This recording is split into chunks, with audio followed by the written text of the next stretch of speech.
warahmatullahi wabarakatuh. Alhamdulillah, terus kita memuji Allah subhanahu wa ta'ala, Zat yang maha kuat, maha perkasa, maha bijaksana dan maha adil. Dialah yang paling layak untuk disembah, dipatuhi, ditunduki, dicintai dan juga ditakuti. Karena dia memang yang telah menciptakan semua yang di langit, semua yang di bumi dan semua yang di kedalaman lautan. Dan dia yang telah menggantungkan segala nikmat yang dia berikan kepada kita dengan kalimat Alhamdulillah. Maka sangat wajar kalau sebagai orang yang beriman sering mengulangi kalimat yang mulia ini.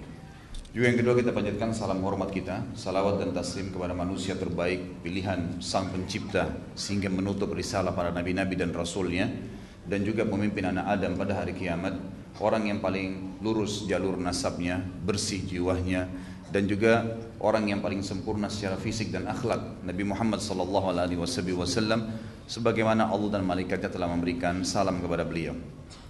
Seperti biasa teman-teman sekalian, bertemu lagi di serial Kesatria Islam, generasi emas Islam, para sahabat ridwanullahi alaihim.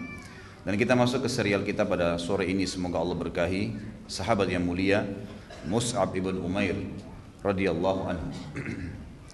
Mus'ab radhiyallahu anhu adalah seorang sahabat yang memiliki ciri khas.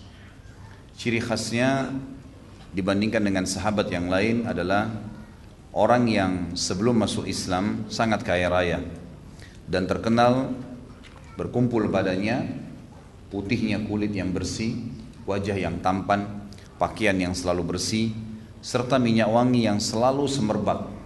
Sampai di Mekah dikenal, kalau seandainya Mus'ab sudah melewati sebuah tempat, maka pastilah masyarakat Mekah secara keseluruhan sepakat mengatakan di sini telah lewat Mus'ab ibn Umair, karena wanginya, minyak wangi yang dipakai dan mahalnya minyak wangi tersebut sehingga memiliki bau khas dan tidak semua orang memilikinya. Sampai Al-Bara' bin Azib radhiyallahu anhu, sahabat Nabi yang lain, pada saat di Mekah dia melihat Mus'ab pertama kali, dia mengatakan, saya pada saat melihat Mus'ab seperti melihat salah satu dari laki-laki ahli surga yang seperti digambarkan oleh Nabi SAW, dari pakaian yang rapi, tampan, bersih, dan segala kelebihan ada padanya. Figur Mus'ab radhiyallahu anhu adalah seseorang yang pantas untuk dijadikan sebagai rujukan dan juga suri tauladan, diidolakan, karena banyak sekali pelajaran yang akan kita ambil dari tokoh kita ini. Pada kali ini saya akan coba membalik metode yang saya gunakan. Biasanya metodenya ad-durus wal ibar, pelajaran-pelajaran dulu yang saya ambil dari kisah tokoh kita. Tetapi kali ini saya akan balik, saya akan masuk ke masalah pribadi Mus'ab radhiyallahu anhu, kemudian baru kita ngambil pelajaran dan juga ibrahnya. Mus'ab radhiyallahu anhu bernama Mus'ab bin Umair bin Hashim bin Abdul Manaf bin Abduddar bin Qusay bin Kilab bin Murrah al-Qurashi Abu Abdillah. Beliau tentu ayahnya bernama Umair bin Hashim, salah satu kepala suku yang terkenal di Mekah dan juga orang kaya raya, memiliki wibawa. Dan ibunya bernama Khunas binti Malik. Ada tradisi orang-orang jahiliyah dulu teman-teman sekalian, kalau ada wanita lahir dari jalur nasab yang kuat di pandangan mereka, misal ayah ibunya adalah orang-orang yang terkenal, sama jajaran jalur nasabnya, keadaan ekonominya, kepintaran dan kecerdasannya, kelebihan fisiknya, maka anak yang lahir itu nanti, kalaupun perempuan, dia punya kedudukan khusus. Kapan dia menikah dengan level laki-laki yang di mata mereka pada saat itu lebih di bawah sedikit saja dari keadaan ekonominya atau fisiknya atau kecerdasan atau jalur nasabnya, maka perceraian ada di tangan si wanita. Dia yang menentukan segala sesuatu di rumahnya, dan ini tentu pemahaman yang salah dalam agama Islam. Tapi ini masa jahiliyah dulu. Ibu Mus'ab radhiyallahu anhu adalah salah satu wanita yang seperti ini. Wanita ini memiliki kedudukan yang sangat luar biasa, sampai dia termasuk wanita yang bisa menceraikan suaminya. Sehingga memang karena kekayaannya, kecantikannya, jalur nasabnya yang luar biasa dan kecerdasannya, maka karena kayahnya dia selalu menghiasi Mus'ab yang kebetulan waktu itu adalah anak pertamanya. Dan Mus'ab punya adik laki-laki lain yang bernama Abdul Aziz. Nanti akan ada kisah yang kita akan sampaikan. Tapi yang jelas dia selalu menghiasi Mus'ab dengan pakaian yang terbaik dan selalu menggunakan baju yang terbuat dari kain kutun dari Yaman, dan ini terkenal sangat mahal. Minyak wangi yang dipakai dari negeri Syam, Dan ini juga terkenal pada saat itu minyak wangi yang paling mahal. Ya mungkin kalau kita beberapa negara sekarang yang terkenal dengan minyak wangi yang mahal, mungkin seperti itulah. Tapi yang jelas didatangkan ke Mekah. Kemudian sepatu yang dipakai dan segala macam yang berhubungan dengannya, termasuk rambut yang sangat lurus berwarna hitam dan sangat indah disisir rapi ke belakang, sampai menerpa pundak Mus'ab radhiyallahu anhu dengan ketampanannya, dan saking tampannya sampai di perang Uhud nanti Ibnu Qami'ah ini yang telah memukul Nabi Muhammad SAW di perang Uhud, sebagaimana akan saya jelaskan kembali review kisahnya, walaupun sudah pernah kita sampaikan. Dialah nanti yang akan membunuh Mus'ab di perang Uhud, dan dia mengira Mus'ab adalah Nabi Muhammad SAW karena miripnya.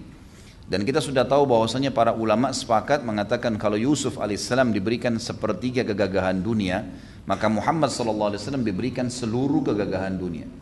Jadi tidak ada apa-apanya Nabi Yusuf AS dibandingkan Nabi Muhammad AS. Tapi beliau selalu bertawadhu. Mus'ab ini orang yang sangat mirip dengan Nabi SAW. Ya, jadi manusia biasa yang bukan Nabi, tetapi memang dia memiliki kelebihan yang luar biasa. Dia lebih muda dari Nabi SAW 14 tahun. Karena Nabi SAW lahir tahun 571 Masehi dan Mus'ab lahir tahun 585 Masehi. Tentu istrinya bernama Hammanah binti Jahash yang nanti setelah Mus'ab meninggal dunia dinikahi oleh Talha bin Ubaidillah setelah kasus terbunuhnya di perang Uhud, akan kita jelaskan nanti. Dan Allah karuniai dua orang anak bernama Muhammad dan Abdullah.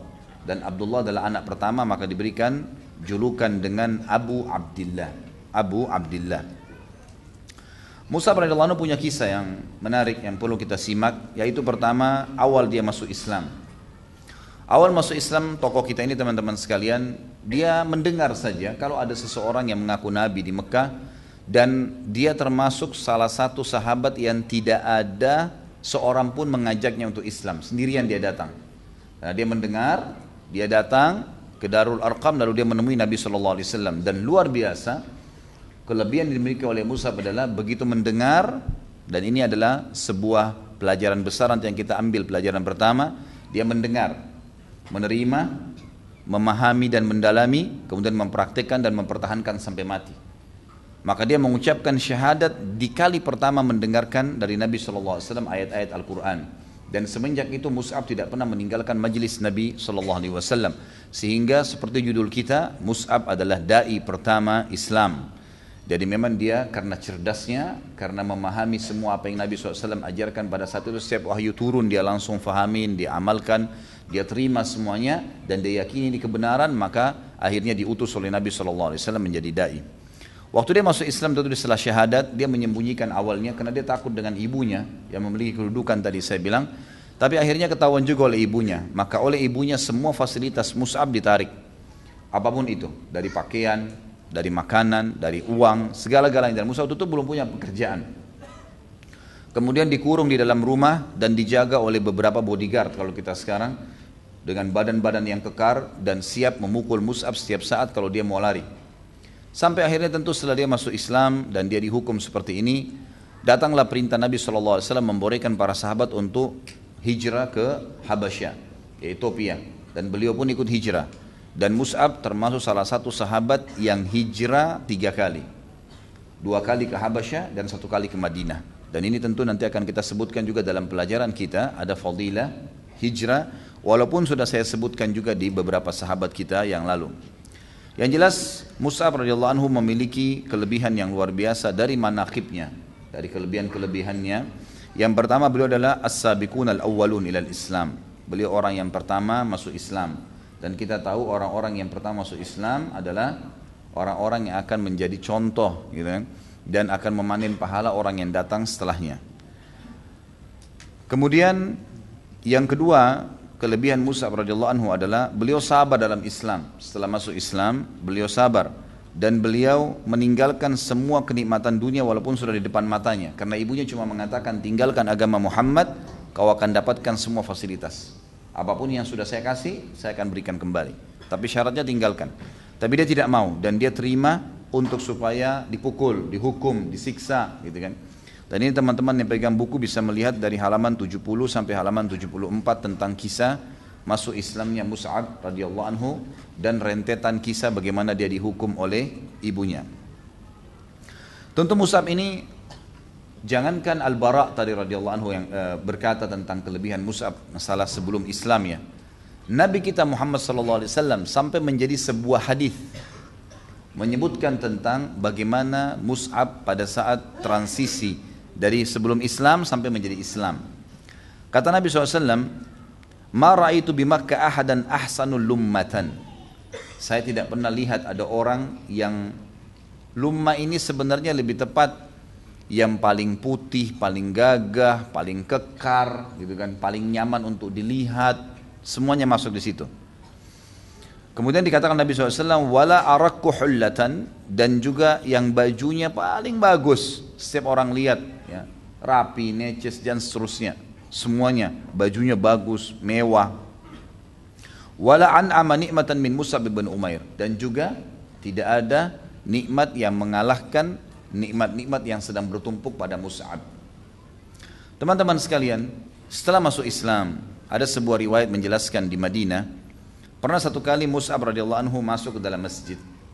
Kemudian baju yang dipakai oleh Mus'ab itu punya 2 tambalan. Lalu para sahabat pun sempat pada saat itu teringat bagaimana keadaan Mus'ab sebelum Islam, gitu. Luar biasa orang ini. Dulunya luar biasa, kemana-mana jalan pokoknya semua bajunya yang paling bagus, paling wangi dan seterusnya.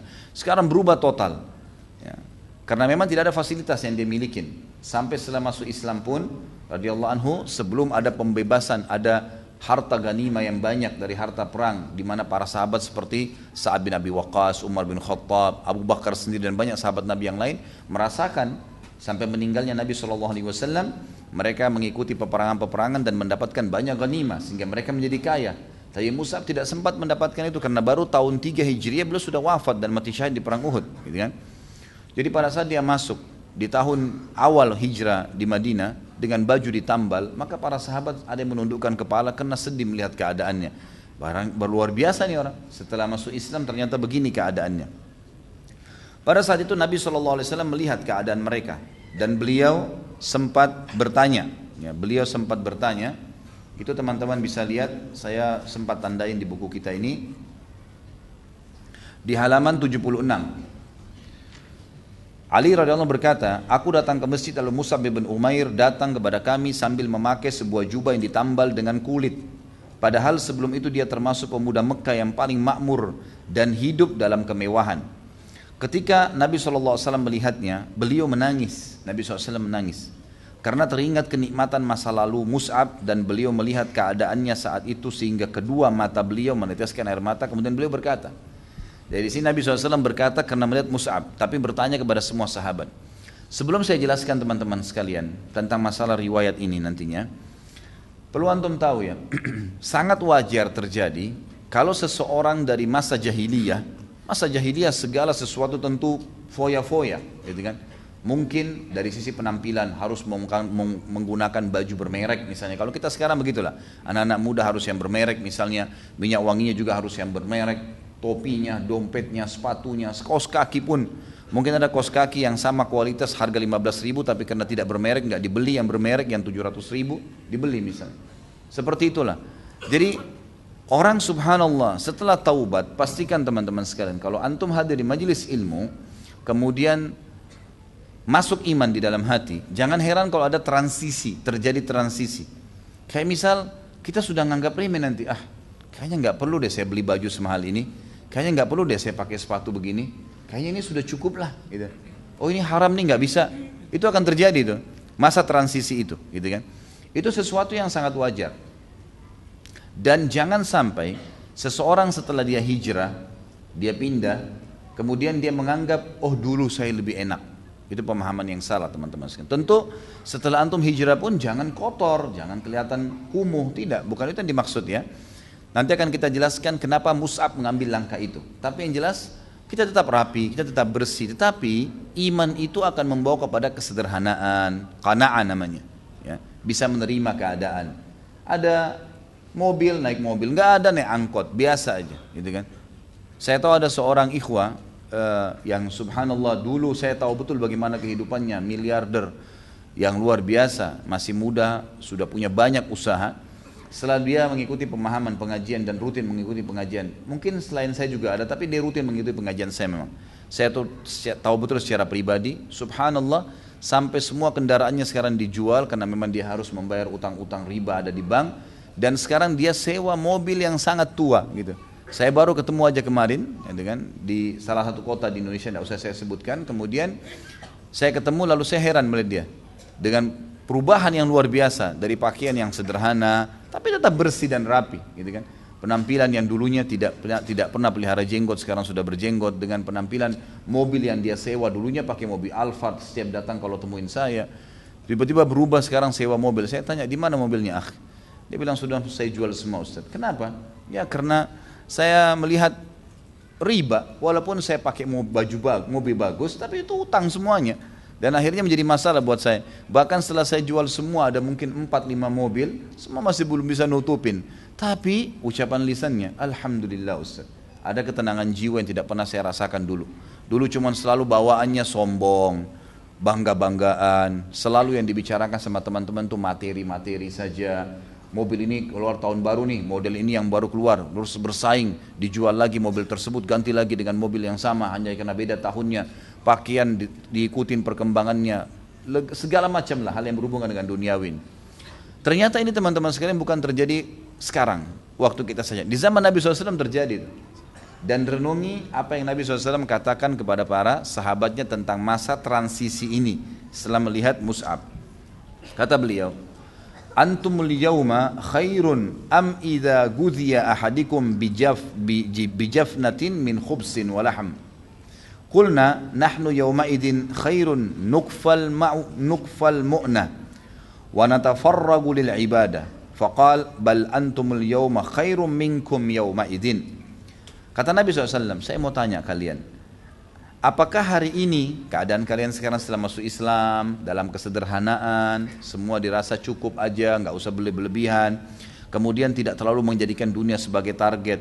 Apakah itu lebih baik bagi kalian atau di zaman dulu waktu kalian di masa jahiliyah?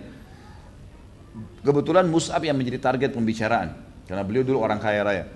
Di zaman dulu di mana dia selalu dihidangkan makanan di depannya di nampan yang terdiri dari roti dan daging. Makna kalimat ini, semua apa yang dia inginkan dilayani, semua kebutuhannya dipenuhi. Di zaman jahiliyah Nabi SAW tahu nih sahabat-sahabat orang yang sangat mampu semua, kepala suku. Mereka mustahil duduk satu tempat majlis bersama orang-orang yang dianggap lebih rendah nasabnya, gitu kan.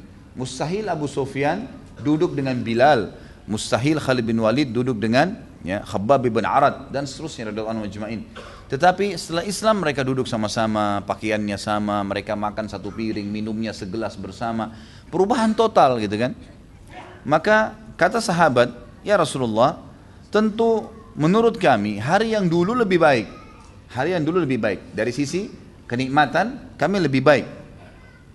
Kami mendapatkan kecukupan hidup sehingga kami bisa konsentrasi ibadah. Maksudnya kalaupun kami dalam keadaan tetap sama dulu, kemudian kami kalau mau ibadah jahiliyah maksudnya ya, kalau kami mau berbuat apapun yang dulu diperintahkan, yang walaupun salah, saya bisa lebih tenang, kami bisa lebih tenang.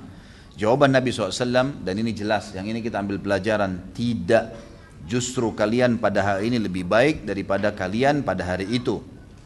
Kalau kita lihat di footnote-nya, ada footnote nomor 4, hadis ini riwayat Tirmidzi, dan juga disebutkan oleh beliau di nomor hadis 2476 dalam kitab Sifatul Qiyamah.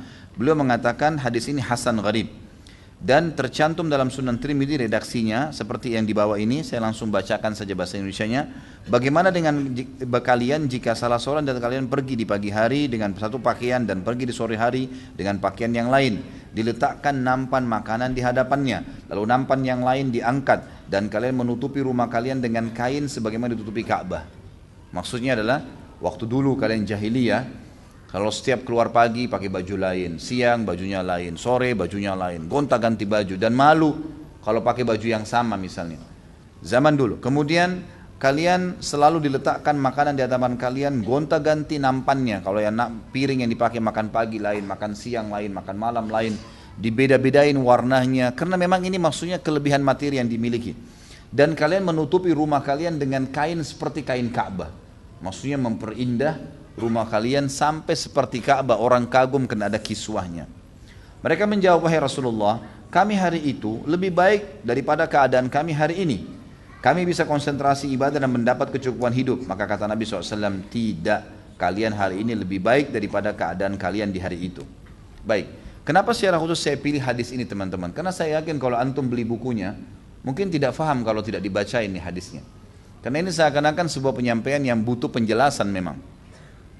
Yang dimaksud dari sabda Nabi SAW di sini, beliau ingin memotivasi para sahabat dan juga memotivasi kita semua umatnya membaca riwayat ini.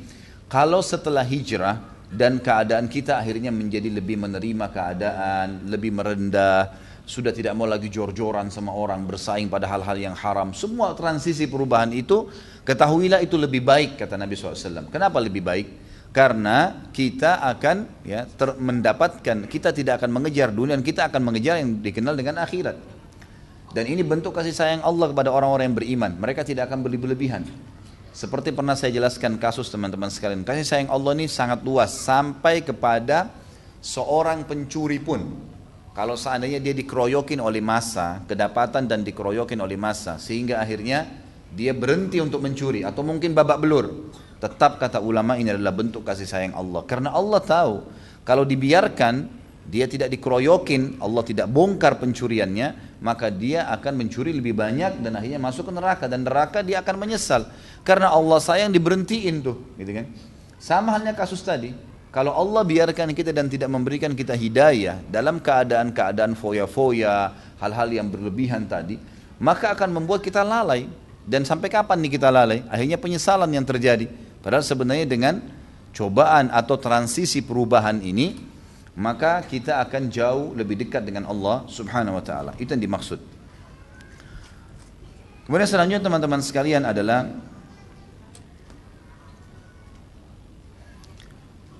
tentu kelebihan saya bilang tadi manaqibnya Mus'ab ya. Yang pertama beliau adalah orang yang pertama masuk Islam, yang kedua beliau sabar dalam Islam dan beliau meninggalkan semua kenikmatan dunia. Yang ketiga beliau hijrah untuk agama Islam, untuk agama ini supaya dia bisa beribadah kepada Allah 3 kali. Dan ini juga nanti akan kita jelaskan dalam pelajaran-pelajaran kita, bahwasanya sangat penting seseorang hijrah dari satu tempat ke tempat yang lain kalau dia tidak bisa beribadah di tempat itu. Mau itu satu tempat kos ke tempat kos yang lain, tempat sewa ke tempat sewa yang lain, dari sebuah desa atau kota ke kota yang lain dan seterusnya, atau negara ke negara yang lain. Kemudian Mus'ab bin Umair yang keempat adalah setelah dia hijrah 3 kali, beliau memposisikan diri menjadi orang yang bisa meneruskan dakwah Nabi Muhammad SAW. Ini yang jadi target dakwah Nabi Muhammad SAW. Dan beliau akhirnya fokus menangkap, menghafal dan menulis semua apa yang disampaikan oleh Nabi SAW. Dan ini banyak orang yang tidak tahu kalau Mus'ab ternyata radhiyallahu anhu sudah menulis perkataan-perkataan Nabi SAW dulunya, tapi untuk pribadi di Mekah, sehingga beliau memahami benar apa yang disampaikan oleh Nabi SAW dan tertanam benar dalam hati Mus'ab radhiyallahu anhu, sehingga Nabi SAW mengutusnya menjadi da'i, dan akhirnya dialah orang yang telah mendapatkan pahala seluruh penduduk Madinah. Seluruh penduduk Madinah. Kita tahu, kata ulama, kalau seluruh penduduk Madinah didapatkan pahalanya karena dakwanya Mus'ab radhiyallahu anhu, maka berarti seluruh dunia ini umumnya tersebar Islam justru dari tangannya Mus'ab. Karena nanti kita lihat banyak sekali sahabat dari Ansar yang menyebar di sana sini yang mendukung dakwah Nabi SAW, itu masuk Islam di tangan Mus'ab. Cukuplah teman-teman sekalian masuk Islamnya 2 orang tokoh Ansar yang sangat luar biasa. Sa'ad bin Mu'adz radhiyallahu anhu, ini yang pada saat meninggal arsy-Nya Allah goncang, masuk Islam di tangannya Mus'ab. Dan juga Usaid bin Khudair radhiyallahu anhu, yang mana sahabat ini kalau membaca Al-Quran, setiap baca Quran malaikat selalu datang mendengarkan bacaannya. 2 orang ini tokoh suku Ansar di Madinah yang masuk Islam di tangan Mus'ab, dan akhirnya seluruh sukunya masuk Islam. Dalam 1 hari saja setelah didakwahin maka akan masuk Islam semuanya. Tentu kisah tentang masuk Islamnya 2 tokoh ini ada di halaman 77 sampai 82. Saya sampaikan. Mus'ab radhiyallahu anhu waktu datang awalnya kisahnya adalah Datanglah beberapa orang dari Ansar, diantaranya namanya As'ad ibn Zurarah radhiyallahu anhu, menemui Nabi SAW di Mekah di musim haji, dan akhirnya tertarik untuk Islam dan masuk Islam. Setelah masuk Islam, beliau berkata, ya Rasulullah, di kaum saya ada potensi untuk bisa menerima Islam, tapi saya tidak bisa sampaikan. Kirimlah kepadaku atau bersamaku seorang dai yang bisa membantu untuk menyebarkan ajaran agama Anda ini. Saya insya Allah akan melindunginya. Maka kata Nabi SAW, baiklah, saya utus Mus'ab bin Umair. Padahal waktu itu baru beberapa waktu ya, baru beberapa bulan lah masuk Islam. Diutuslah oleh Nabi SAW Mus'ab ke Madinah. Begitu tiba di Madinah, Mus'ab radhiyallahu anhu mengatur strategi dan bertanya kepada As'ad bin Zurarah, di mana atau siapa saja kepala-kepala sukunya nih. Diberikanlah nama si fulan, diantaranya Sa'ad bin Mu'ad, Usaid bin Khudair, Sa'ad bin Ubadah, ini semua disebutkan nama-namanya. Maka Mus'ab menjadikan mereka sebagai target dengan cara. Dalam riwayat di halaman 77 sampai 82 disebutkan, Sa'ad bin Mu'ad mendengar kalau As'ad bin Zurarah membawa tamu dan menjadi dai. Lalu kemudian tersebar berita kalau dia melarang untuk menyembah berhala. Lalu Sa'ad pun mengutus Usaid bin Khudair dan berkata, coba kamu lihat ke sana, cari tahu informasi orang ini. Dan usir mereka dari Madinah, termasuk As'ad usir, karena As'ad ini bukan kepala suku, gitu kan? Usir saya dari Madinah kalau dia buat kekacauan. Datanglah ya, Usaid bin Khudair radhiyallahu anhu ini sebelum masuk Islam kepada Mus'ab dan As'ad dan berkata, apa yang kalian lakukan nih? Mengacaukan Madinah, mau memisahkan antara keluarga, memecahkan suku-suku kami. Keluarlah kalau kalian masih mau hidup, gitu ya. Mus'ab radhiyallahu anhu sebagai dai memiliki sifat yang hakim. Nanti akan kita sebutkan di pelajaran-pelajaran bagaimana menjadi dai yang benar. Di antaranya pelajaran diambil dari Mus'ab radhiyallahu anhu. Beliau mengatakan, tidakkah anda duduk dulu mendengarkan, kalau seandainya apa yang saya sampaikan ini bagus, terimalah. Kalau tidak bagus, pastikan saya langsung tinggalkan Madinah. Ya. Maka kata Usaid bin Khudair, pilihan yang menarik, tidak masalah, bijak. Duduklah Usaid bin Khudair dan Mus'ab bin Umair cuma membacakan ayat-ayat Al-Quran. Karena pada saat itu mereka sudah faham artinya. Dibacakanlah, Allah berfirman, mengutus Rasulnya namanya Muhammad SAW di Mekah, dan ini ayat-ayatnya dibacakan. Tidak lama kemudian Usaid bin Khudair tertarik dan mengatakan, sungguh indah perkataan-perkataan ini. Bagaimana caranya supaya menganut agama kalian? Kata Mus'ab dan As'ad bin Zurarah, engkau kalau mau mandi lebih baik mensucikan diri, kemudian kamu mengucapkan 2 kalimat syahadat dan kami akan ajarkan engkau bagaimana sholat 2 rakaat setelah itu. Maksudnya belajar. Karena waktu itu tentunya teman-teman sekalian sholat semuanya masih 2 rakaat ya. Subuh, duhur, asar, maghrib, isya semua masih 2 rakaat. Awal dakwanya Mus'ab. Ya, dan ini nanti setelah selesai perang atau transisi perang Badar, barulah turun perintah puasa Ramadan, kemudian perubahan jumlah-jumlah sholat, dan ini bisa diikuti di materi sirah. Sudah saya sampaikan panjang lebar tentang masalah itu. Lalu kemudian Usaid pun radhiyallahu anhu masuk Islam. Dan Usaid ini sudah pernah saya sebutkan kisahnya, saya reviewkan kembali. Beliau semenjak itu mulai belajar Al-Quran dengan Mus'ab, lalu kemudian memiliki suara yang sangat indah. Sampai kalau dia membaca itu, kudanya selalu mengikuti. Ya, di sebelahnya itu kudanya kelihatan tenang pada saat dia baca Al-Quran. Orang-orang di sekitarnya sampai anak-anak kecil pun duduk mendengarkan bacaan kalau Usaid membaca karena indahnya suaranya. Satu malam beliau lagi kepanasan gerah di rumahnya, kemudian beliau ingin membaca Al-Quran di luar rumahnya. Begitu dia duduk di halaman rumahnya lalu dia membaca Al-Quran, tiba-tiba kudanya sempat merontak. Kemudian dia berhentikan bacanya, lalu dia lihat ke arah kudanya nggak apa-apa, berhenti diam gitu, nggak marah, nggak ngamuk lagi, nggak bergerak lagi. Terus tiba-tiba dia ulangin lagi bacaan, dilanjutkan, terjadi lagi sama kudanya. Dia berhenti baca, kudanya juga berhenti, sampai 3 kali. Lalu dia mengatakan, tiba-tiba mata saya angkatkan ke langit, lalu saya melihat. Ya, Usaid bin Khudair berkata, saya mengangkat mata saya ke langit, saya menemukan ya beberapa cahaya putih menembus langit. Maka saya pun segera mendatangi Nabi SAW. Dalam masjid lalu berkata, ya Rasulullah, kejadian seperti ini. Kata Nabi SAW, demi Allah wahai Usaid, kalau seandainya kau membaca Al-Quranmu sampai pagi, sampai terbit matahari, niscaya para penduduk Madinah akan melihat malaikat yang datang mendengarkan bacaanmu. Kenapa kok bisa seperti ini? Kenapa kok bisa sampai pagi malaikat akan terlihat? Kata ulama hadis, maksudnya adalah karena indahnya suaramu, sampai malaikat walaupun manusia-manusia lain juga lewat, dia tetap tidak akan berhenti mendengarkan bacaanmu. Selama kau tidak berhenti, maka dia akan kelihatan di sebelahmu. Orang semua akan bisa melihatnya. Jadi luar biasa nih bacaan Al-Quran. Dan ini masuk Islam di tangan Mus'ab radhiyallahu anhu. Yang jelas nanti ada kisah sendiri tentang beliau tentunya.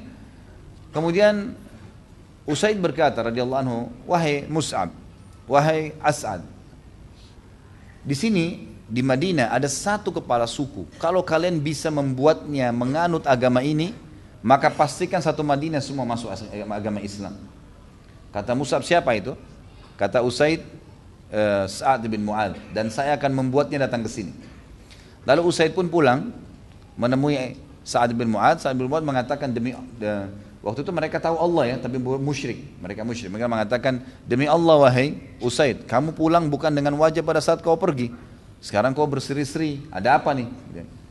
Lalu kata Usaid, sesungguhnya suku-suku Arab yang ada di Madinah akan mengganggu sepupumu. Asad ibn Zurarah kebetulan sepupunya Sa'ad ibn Mu'adz. Dan kemungkinan karena mereka membenci dakwanya sebagaimana kau membenci dakwah mereka, maka mereka akan memeranginya. Dan masa kamu tega sepupumu akan dibunuh oleh suku-suku Arab, gitu kan? Cobalah kamu lihat di sana. Lalu Sa'ad bin Mu'adz mengatakan, baiklah kalau gitu, saya akan datang dan membelahnya. Ternyata ini cuma strategi Usaid radhiyallahu anhu untuk membuat Sa'ad bin Mu'adz datang, gitu kan? Begitu datang, Sa'ad sudah tahu, tidak ada apa-apa, nggak ada kabilah yang mengerumuni mereka.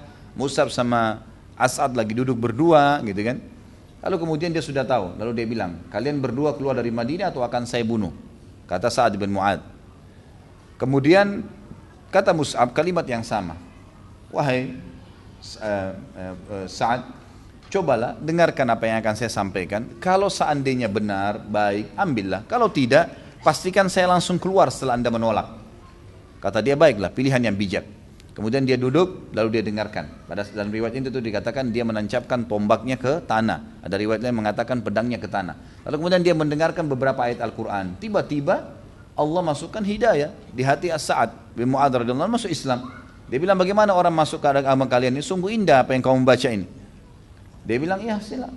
Cuman anda kalau mau mandi silakan, kemudian ucapkan syahadat, dan nanti kami akan ajarkan anda sholat ya, yang diperintahkan 2 rakaat. Maka Sa'ad bin Mu'adz pun akhirnya beriman kepada Allah dan Rasulnya di tangan Mus'ab radhiyallahu anhu. Dan perlu antum tahu ya, ini Sa'ad bin Mu'adz, nanti akan kita bahas kisahnya. Perannya dalam perang Bani Quraidah luar biasa. Luar biasa. Beliau adalah penentu keputusan agar 700 ya, pasukan, personel pasukannya Yahudi Quraidah dibunuh semuanya. Itu ada bahasan sendiri tentunya. Dan pada saat dia mengambil keputusan itu, kata Nabi SAW, Allahu Akbar, sungguh Sa'ad, kamu telah mengambil keputusan yang telah Allah tentukan di langit ke-7 sebelum diturunkan, maka kau sudah mengambil keputusan itu. Nanti akan kita bahas di bahasan beliau. Tapi luar biasanya orang ini, pada saat dia meninggal, arsy-nya Allah bergoncang. Sebagaimana Jibril datang kepada Nabi SAW dalam hadis Bukhari mengatakan, wahai Muhammad, sungguh ada berita Sa'ad terbunuh, dan terbunuh karena dia mati kena panah yang terpanah di perang Khandaq, ya, di perang Ahzab. Kemudian ya arsy-nya Allah goncang gara-gara matinya. Maka satu Madinah pun sempat menangis karena meninggalnya Sa'ad bin Mu'adz radhiyallahu anhu. Yang jelas orang ini masuk Islam di tangan Mus'ab bin Umair.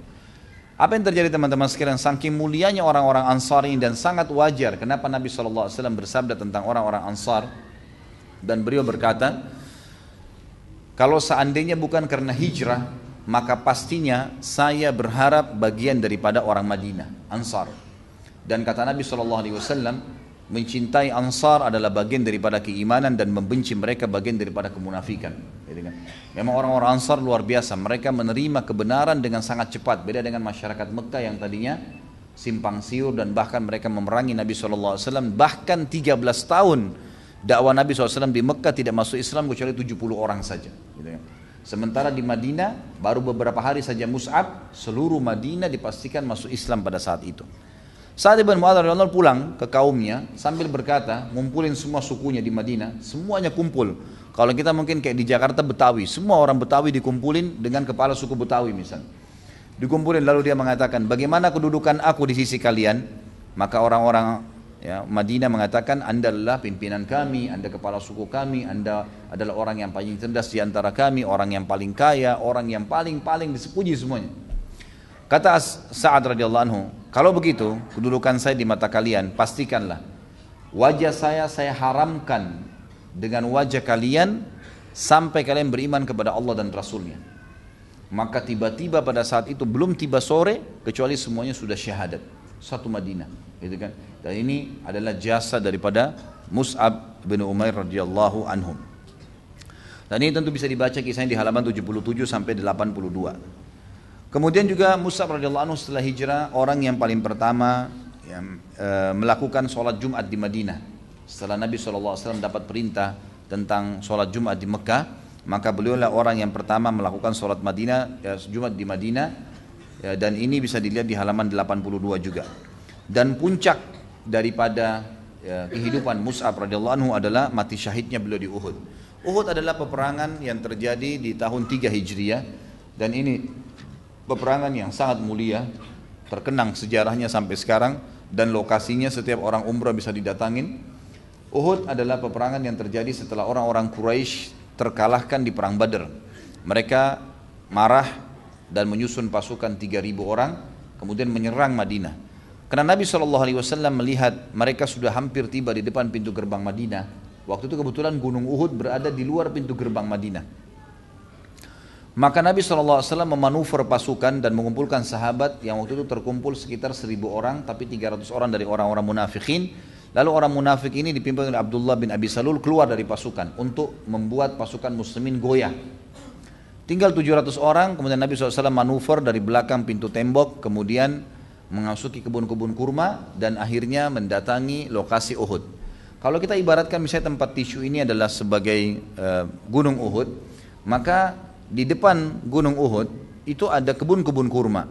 Dan Nabi SAW di sini, di tempat saya, posisi saya adalah benteng Madinah.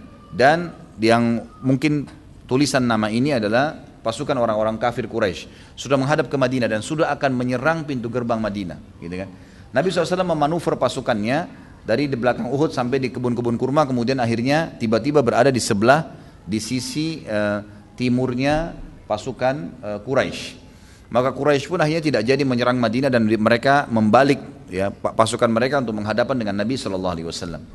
Di sekitar Uhud ada bukit kecil namanya Jabal Rumat, gunung yang kecil yang memang ditaruh oleh Nabi SAW 50 pemanahnya dan dipimpin oleh Abdullah bin Jubair radhiyallahu anhu. Nabi SAW dipesan jangan turun dari gunung ini sampai ada instruksi dari saya, menang atau kalah. Ringkas cerita, mereka melakukanlah perintah Nabi SAW, dan pada saat itu nanti akan kita jelaskan di perannya Hamzah radhiyallahu anhu dalam perang Uhud. Beliau bersama dengan Ali bin Abi Thalib dan Zubair bin Awam radhiyallahu anhu majma'in sepakat untuk menjatuhkan benderanya orang-orang Quraisy, karena pasukan muslimin 700 orang, 50 di atas bukit pemanah, 650 di kancah peperangan. Pasukan Quraisy 3.000, 2.800 di kancah peperangan, 200 ada di sebuah lembah dipimpin oleh Khalid bin Walid untuk memantau peperangan dari jauh. Jadi 2.800 bertemu dengan 650 nggak berimbang. Strategi yang terbaik adalah Hamzah radhiyallahu anhu meminta izin kepada Nabi SAW untuk menyerang pemegang bendera Quraisy. Maka Nabi SAW izinkan. Pergilah 3 orang ini, kemudian mereka menyerang. Sampai akhirnya berhasil menemukan pemegang bendera dan dibunuh. Dan terus Hamzah radhiyallahu anhu membunuh sampai 11 orang. Dari pemegang bendera dan bendera Quraisy jatuh. Yang membuat 2.000 lebih pasukan tadi bubar semua. Ya, mereka menganggap walaupun jumlahnya banyak kalah karena pemegang bendera sudah jatuh semua. Ringkas cerita, waktu semuanya bubar 2.800 pasukan Quraisy berlarian sampai para sahabat menggambarkan kami melihat kancah peperangan kosong dan kendi-kendi harta-harta mereka semua bergeletakan di padang pasir serta perempuan-perempuan mereka menaiki bukit-bukit karena mereka biasanya perempuan tidak ditinggal dalam kancah peperangan walaupun kalah. Tapi ini saking kocar kacirnya sampai mereka membiarkan wanita mereka melarikan diri sendiri ke atas gunung-gunung. Lalu kemudian dari 50 pemanah ini ada 43 yang turun. Sudah diingatkan oleh Abdullah bin Jubair radhiyallahu anhu, jangan turun. Rasulullah SAW wasiatkan. Enggak, tetap turun. Turunlah mereka. Pada saat mereka turun, kemudian terjadilah 200 pasukan orang-orang Quraisy yang dipimpin Khalid bin Walid berada di sebuah lembah, memanuver ya keadaan. Mereka naik ke atas bukit, membunuh 7 orang yang tersisa, lalu menyerang dari belakang. Sisa pasukan muslimin yang 650 yang menyerang, yang mengejar pasukan Quraisy yang 2000 lebih, dikejar oleh Khalid bin Walid dari belakang dan mendirikan kembali bendera. Sehingga pasukan di tengah-tengah yang 650 ini terhimpit. Dari belakang diserang dengan 200, dari depan 2000 lebih itu kembali menyerang karena melihat bendera berdiri lagi. Ringkas cerita, banyaklah terjadi korban-korban di situ. Pada saat itu terjadi korban-korban yang sangat banyak karena dari 70 dari 600 dari 700 orang 70 orang mati syahid.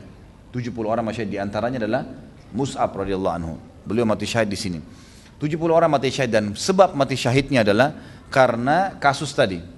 Adanya 43 pemanah yang turun dan tidak mau mengikuti perintah Nabi SAW. Tentu ini pelanggaran dengan hikmah Allah Subhanahu Wa Taala.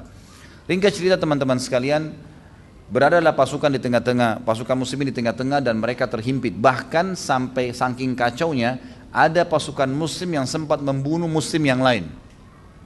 Karena sudah kacau balau, sulit membedakan, terserang dari belakang, terserang dari depan. Dan dari 630 pasukan yang tersisa, ya, 70 orang mati syahid, itu semuanya luka. Dan yang minimal ya, di antara mereka yang punya luka itu 7 luka sabetan pedang di tubuhnya, gitu kan. Ini luar biasa ini, gitu kan, sakit luar biasa gitu. Kemudian terjadilah teman-teman sekalian pada saat itu luka-luka yang parah sampai Nabi SAW terdesak ke Gunung Uhud, dan Mus'ab bin Umair pada saat itu tetap memegang bendera. Datanglah Ibnu Qami'ah. Ibnu Qami'ah ini sebenarnya dia sudah datang ke arah Nabi SAW, kemudian sempat memukul Nabi SAW. Jadi Nabi SAW berada dalam sebuah lubang, ya. Lubang ini dibuat oleh Abu Amir namanya. Abu Amir al-Fasiq ini, dia memang dulu mau menjadi raja di Madinah, tapi karena datang Islam, orang-orang menolak dia menjadi raja karena dianggap dia tidak mau masuk Islam. Sakit hati waktu dia dengar pasukan Quraisy tiba di Uhud, dia buat lubang-lubang. Tujuannya agar orang Islam terjerumus jatuh di situ, ditaruh dengan pelapa-pelapa kurma, dan memang Nabi SAW jatuh di lubang itu. Waktu jatuh, datang Ibnu Qami'ah, lalu menghantam Nabi SAW dengan pedang ke pundak kanan beliau, dan kesakitan sampai sebulan. Gitu kan, kata Nabi SAW, saya rasakan sakitnya sebulan. Lalu mengambil lagi pedangnya dan diayunkan dengan keras ke arah pipi Nabi SAW, sehingga membuat besi dari topi Nabi SAW melengket di pipi beliau. Dan ini sudah kita jelaskan di kisah Talha bin Ubaidillah radhiyallahu anhu, pada saat beliau mengeluarkan 2 besi itu dengan giginya, sampai gigi Talha tanggal, gitu kan. Kemudian juga bibir beliau sempat memar, geram beliau pecah, dan kening beliau sempat berdarah. Ringkas cerita, Ibnu Qami'ah ini dengan beberapa teman-temannya menyerang Nabi SAW, sementara sahabat lagi kocar-kacir. Sampai datang Talha, datang beberapa sahabat, diantaranya Abu Bakar, Umar, membela Nabi SAW. Barulah Ibnu Qami'ah ini menyingkir. Waktu dia menyingkir, sementara dia mau bergabung dengan pasukan, dia kaget melihat ada orang persis dengan Nabi SAW, karena rambutnya sama. Rambut Nabi SAW dibiarkan sampai ke pundaknya dan tidak diikat, dibiarkan terbuka. Dan kalau dikena angin tertiup, gitu kan, kelihatan. Menggunakan baju jubah yang berwarna putih, memegang bendera muslimin. Maka dia mengira Nabi SAW. Lalu kemudian dari belakang dia menyabet tangan Mus'ab radhiyallahu anhu yang kanan, sehingga bendera tadi jatuh, hampir jatuh. Tapi Mus'ab radhiyallahu anhu sempat menangkap dengan tangan kirinya.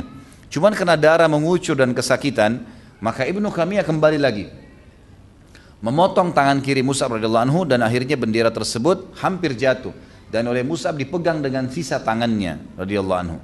Kemudian datang Ibnu Qami'ah dan menusuk dadanya sehingga Mus'ab mati syahid. Mus'ab radhiyallahu anhu mati syahid. Jatuhlah dia dan dia menyebarkan berita, aku telah membunuh Muhammad. Aku telah membunuh Muhammad. Padahal sebenarnya dia sudah lihat tadi Nabi SAW pertama, tapi karena miripnya dengan Nabi SAW sampai dia mengira Nabi keluar dari lubang dan sekarang pegang bendera, dan dia membunuhnya. Maka Abu Sufyan sempat pada saat itu mengatakan, sungguh ya, aku lebih percaya kepada Umar daripada Ibnu Qami'ah. Pada saat pasukan muslimin sudah luka semua, maka Abu Sufyan datang ke dekat Gunung Uhud lalu berkata, apakah ada Muhammad? Diam mereka. Apakah ada Abu Bakar? Mereka diam. Apakah ada Umar? Mereka diam. Lalu Nabi SAW mengatakan, jawablah. Maka berkata Umar, mereka semua masih hidup. Maka pada saat didengar suara Umar, kata Abu Sufyan, demi Allah, kau Umar lebih saya percaya daripada Ibnu Qami'ah, pasti Muhammad masih hidup. Tapi ringkas cerita teman-teman sekalian, terbunuhlah tokoh kita Mus'ab bin Umair dalam perang Uhud ini, dan akhirnya mati syahid.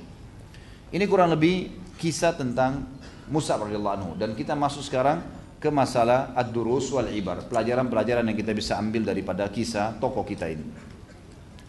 Yang pertama teman-teman sekalian adalah tidak menunda hidayah yang sudah ada di depan mata. Dan ini sudah menjadi tradisi umumnya sahabat. Mereka kalau lihat kebenaran langsung diikutin. Kayak antum misalnya dengar di pengajian nih, oh ada informasi yang positif tentang apa yang bisa membuat kok saya rasanya lebih mau berubah mau beribadah, mau meninggalkan dosa, maka itu segera dirangkul, itu tanda hidayah. Dan mereka tidak pernah menunda masalah itu, termasuk tokoh kita Mus'ab bin Umair yang baru pertama kali mendengarkan dakwah, kemudian dia langsung menerima, mendalaminya, kemudian menyebarkannya, sampai akhirnya seluruh penduduk Madinah dan menyebar ke seluruh dunia Islam yang telah diterima di tangan Mus'ab bin Umair. Yang kedua teman-teman sekalian, adanya, dan ini yang saya ingin titik beratkan, adanya fadilah dan perintah untuk berdakwah dan menjadi da'i. Dan ini kita lihat dari perilaku Nabi SAW pada saat menunjuk Mus'ab radhiyallahu anhu. Dan kita dengarkan sama-sama ayat-ayat Al-Quran yang memerintahkan masalah itu. Yang pertama, surah Al-Ahzab, surah nomor 33 ayat 45 sampai 48. A'udzubillahi minasyaitonirrajim. Al-Ahzab 33 ayat 45 sampai 48. Tentu ini enggak ada di buku antum ya. Ini tambahan.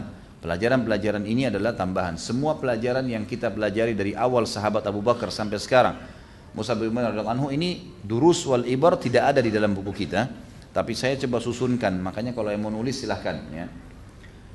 Firman Allah, dalil pertama tentang masalah pentingnya dakwah dan juga menjadi dai, surah Al-Ahzab 33 ayat 45 sampai 48. A'udzubillahi minasyaitonirrajim. Ya ayuhan nabiyyu inna arsalnaka syahidan wa mubasysyiran wa nadhira wa da'iyan ila Allah biidzni wa sirajan munira wa basyiril mu'minina bi anna lahum minallahi fadlan kabira wa la tuti'il kafirin wal munafiqin wa da'adzahum wa tawakkal 'ala Allah wa kafa billahi wakila. Artinya, hai Nabi, sesungguhnya kami benar-benar mengutusmu sebagai saksi dan pembawa berita gembira bagi orang-orang yang beriman, juga pembawa peringatan dan ancaman bagi orang-orang yang melanggar. Serta kamu menjadi da'i, orang yang harus menyampaikan agama Allah ini. Da'i di jalan Allah dengan izinnya, dan engkau memiliki cahaya yang sangat terang, Al-Quran, petunjuk, nggak perlu ragu. Tugasmu adalah pada saat berdakwah, dan ini perintah bagi semua da'i. Apa yang mereka harus lakukan pada saat mereka berdakwah? Mereka menyampaikan, engkau menyampaikan berita gembira kepada orang-orang beriman tentang kelebihan-kelebihan yang akan mereka dapatkan. Jadi dalam berdakwah teman-teman sekalian, kita dianjurkan memulai dengan busyra, penyampaian berita gembira. Dalam ayat dikatakan mubassyira. Kalau bahasa sederhananya, fadilah-fadilah amal yang kita akan kerjakan. Ini sholat akhi, sholat ukhti, dapatnya ini loh. Puasa, dapatnya ini loh. Begitu, disampaikan berita-berita gembira kepada mereka. Jangan dimulai dengan ancaman. Ancaman itu hanya akan dilakukan setelah berita gembira ditolak. Jadi selalu kita sampaikan tentang fadilah perbuatan amal yang sedang diinginkan. Allah mengatakan itu. Sampaikan berita gembira kepada orang-orang beriman tentang apa yang dijanjikan buat mereka. Dan dalam berdakwah, jangan pernah kau mengikuti orang-orang kafir dan orang-orang munafik, dan tinggalkan saja semua omong kosong mereka, serta bertawakallah kepada Allah. Sesungguhnya Allah ya sudah menjadi cukup sebagai wakil atau penolong untukmu. Jadi di sini kalau dalam berdakwah pasti akan banyak orang ngomong tuh, itu garis keras, itu fundamentalis, itu ini, itu teroris, itu segala, nggak usah peduli. Dan tetap aja berdakwah, sampaikan tentang kebenaran yang Allah Subhanahu wa taala telah perintahkan kepada kita. Dalil yang kedua adalah surah An-Nahl, surah nomor 16 ayat 125. A'udzubillahi minasyaitonirrajim. Ud'u ila sabili rabbika bil hikmati wal mau'izatil hasanah wajadilhum billati hiya ahsan. Inna rabbaka huwa a'lamu biman dhalla an sabili wa huwa a'lamu bil muhtadin. Berdakwalah engkau hai Muhammad di jalan Tuhanmu dengan hikmah. Hikmah itu dengan bijaksana. Sebagian ulama mengatakan makna hikmah adalah wad'u syai'in fi mawdi'ihi, meletakkan segala sesuatu pada tempatnya. Jadi kita tahu kapan kita menegur, kapan kita menyapa, kapan kita mengingatkan, kan gitu. Mungkin tidak cocok kalau orang mengingatkan sesuatu, orang baru bangun tidur misalnya, atau orang dalam keadaan emosi yang sangat tinggi, gitu kan. Atau mungkin dia lagi suka-sukanya dengan kemaksiatan yang sedang dia kerjakan, gitu kan. Jadi memang ada peletakan sesuatu pada tempatnya. Kita tahu kapan kita harus berdakwah, gitu. Saya pernah duduk di pesawat dengan satu orang, dan mungkin pada saat dia melihat performan mungkin pada saya, dan saya bisa membaca itu dari bahasa tubuhnya, kayaknya dia agak ganjil duduk di sebelah saya awalnya. Kemudian saya biarkan saja, saya tetap dengan aktivitas saya. Lama-lamanya dia bertanya sendiri, dia mulai bertanya, dan ternyata dia seorang muslim. Mulai dia bertanya tentang hukum-hukum syariat dan saya jawab.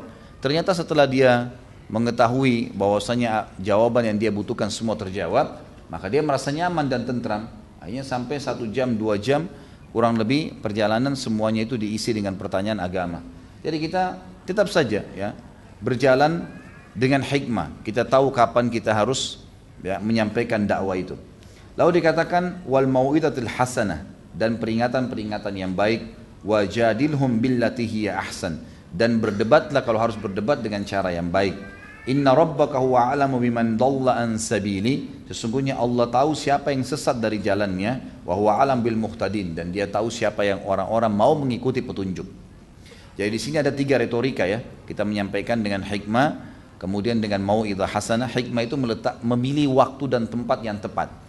Kemudian ya, mau'izah hasanah, peringatan-peringatan yang positif, janji-janji Allah yang baik. Peringatkan dengan surga, tentang surga sebelum neraka. Ya, janji-janji yang didapatkan sebelum ancaman-ancaman. Ini semuanya gitu kan. Kemudian juga dalam firman Allah Subhanahu wa taala yang lain, Allah berfirman dalam surah Al-Hajj urutan 22 ayat 67. Kita enggak boleh ragu dengan kebenaran Islam dan kita harus tahu ini syariat yang benar. Sampaikan di jalan Allah. Kata Allah Subhanahu wa taala, likulli ummatin ja'alna mansakan huwa nasiku fala yunazi'annaka fil amr wad'u ila rabbika innaka la'ala hudam mustaqim. Sesungguhnya hai Muhammad, setiap umat kami sudah tentukan syariatnya. Semua sudah punya syariatnya, mereka jalankan. Dan kamu sendiri juga punya syariat. Maka jangan sampai pernah ada yang ya, membantahmu dalam syariat yang sedang kamu bawa ini. Dan dakwahkanlah, sampaikanlah di jalan Tuhanmu, sesungguhnya kamu berada di jalan yang lurus. Dan ini berarti memang kita disuruh menyebarkan agama Islam itu dan tidak boleh ragu dari apa yang telah disampaikan.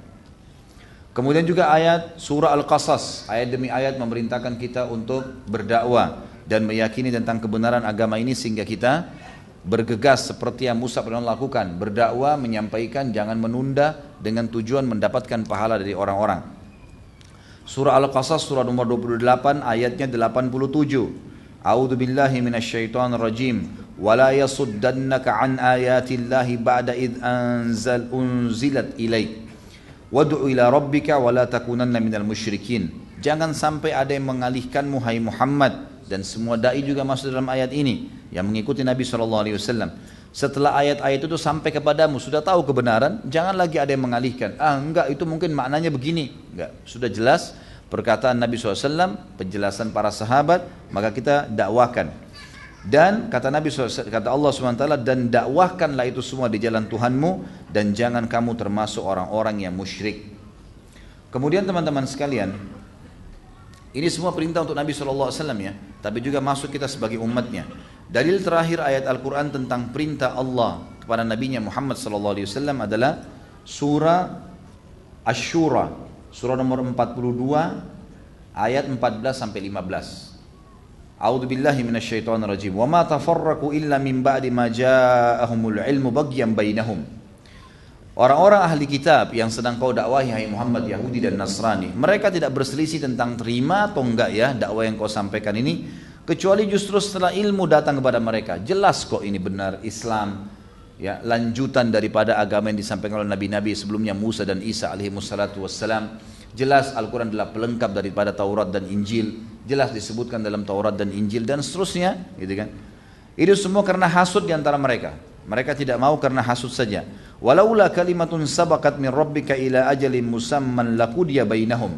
Kalau bukan karena takdir Allah, memang sudah punya umur nih dunia ini dan manusia-manusia serta makhluk-makhluk tersebut, maka tentu Allah sudah membinasakan mereka.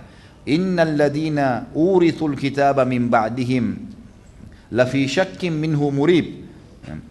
Sesungguhnya orang-orang yang telah mewarisi Alkitab, Taurat dan Injil, mereka sempat ragu dengan apa yang kau bawakan. Falidzalika fad'u, oleh karena itu dakwakanlah, wastaqim, dan berpegang teguh pada agama ini, kama umirta, sebagaimana kau diperintahkan. Wala tattabi' ahwa'ahum, jangan pernah ikuti hawa nafsu mereka. Sudahlah, jangan terlalu keras, sudahlah, nggak apa-apa, toleransi. Apalagi sekarang banyak yang didakwakan, semua agama sama, nggak masalah kok, gitu kan? Sama-sama tujuannya, ini semua tidak benar, harus dibantah. Wa qul amantu bima anzalallahu min kitab Wa umirtu li'adila bainakum. Katakan cuma satu, aku beriman kepada apa yang telah Allah turunkan kepadaku dari Alkitab, Al-Quran. Dan aku diperintahkan untuk berlaku adil di antara kalian. Menyampaikan ini, meluruskan kalau Isa bukan anak Tuhan, gitu kan. Uzair bukan anak Tuhan bagi orang-orang Yahudi juga. Allahu Rabbuna wa Rabbukum. Allah Tuhan kami dan Tuhan kalian. Lalu apa yang harus diperselisihkan? Lana amaluna wa lakum amalukum. Nah, kami juga sudah punya syariat diturunkan dan sebagaimana kalian punya syariat. Cuma ini melengkapkannya. La hujjata bainana wa bainakum. Tidak ada argumentasi yang kalian harus sampaikan di antara kami dan di antara kalian. Allahu yajma'u bainana. Kalau kalian mau menolak, maka Allah pasti akan menyatukan kita di hari kiamat. Wa ilaihil masir. Dan kepadanya lah kita akan atau kalian akan dikembalikan. Umat ini teman-teman sekalian, tadi itu perintah untuk Nabi SAW dan masuk di antaranya kita sebenarnya. Tapi kita juga sebagai umat Islam tidak boleh tinggal diam.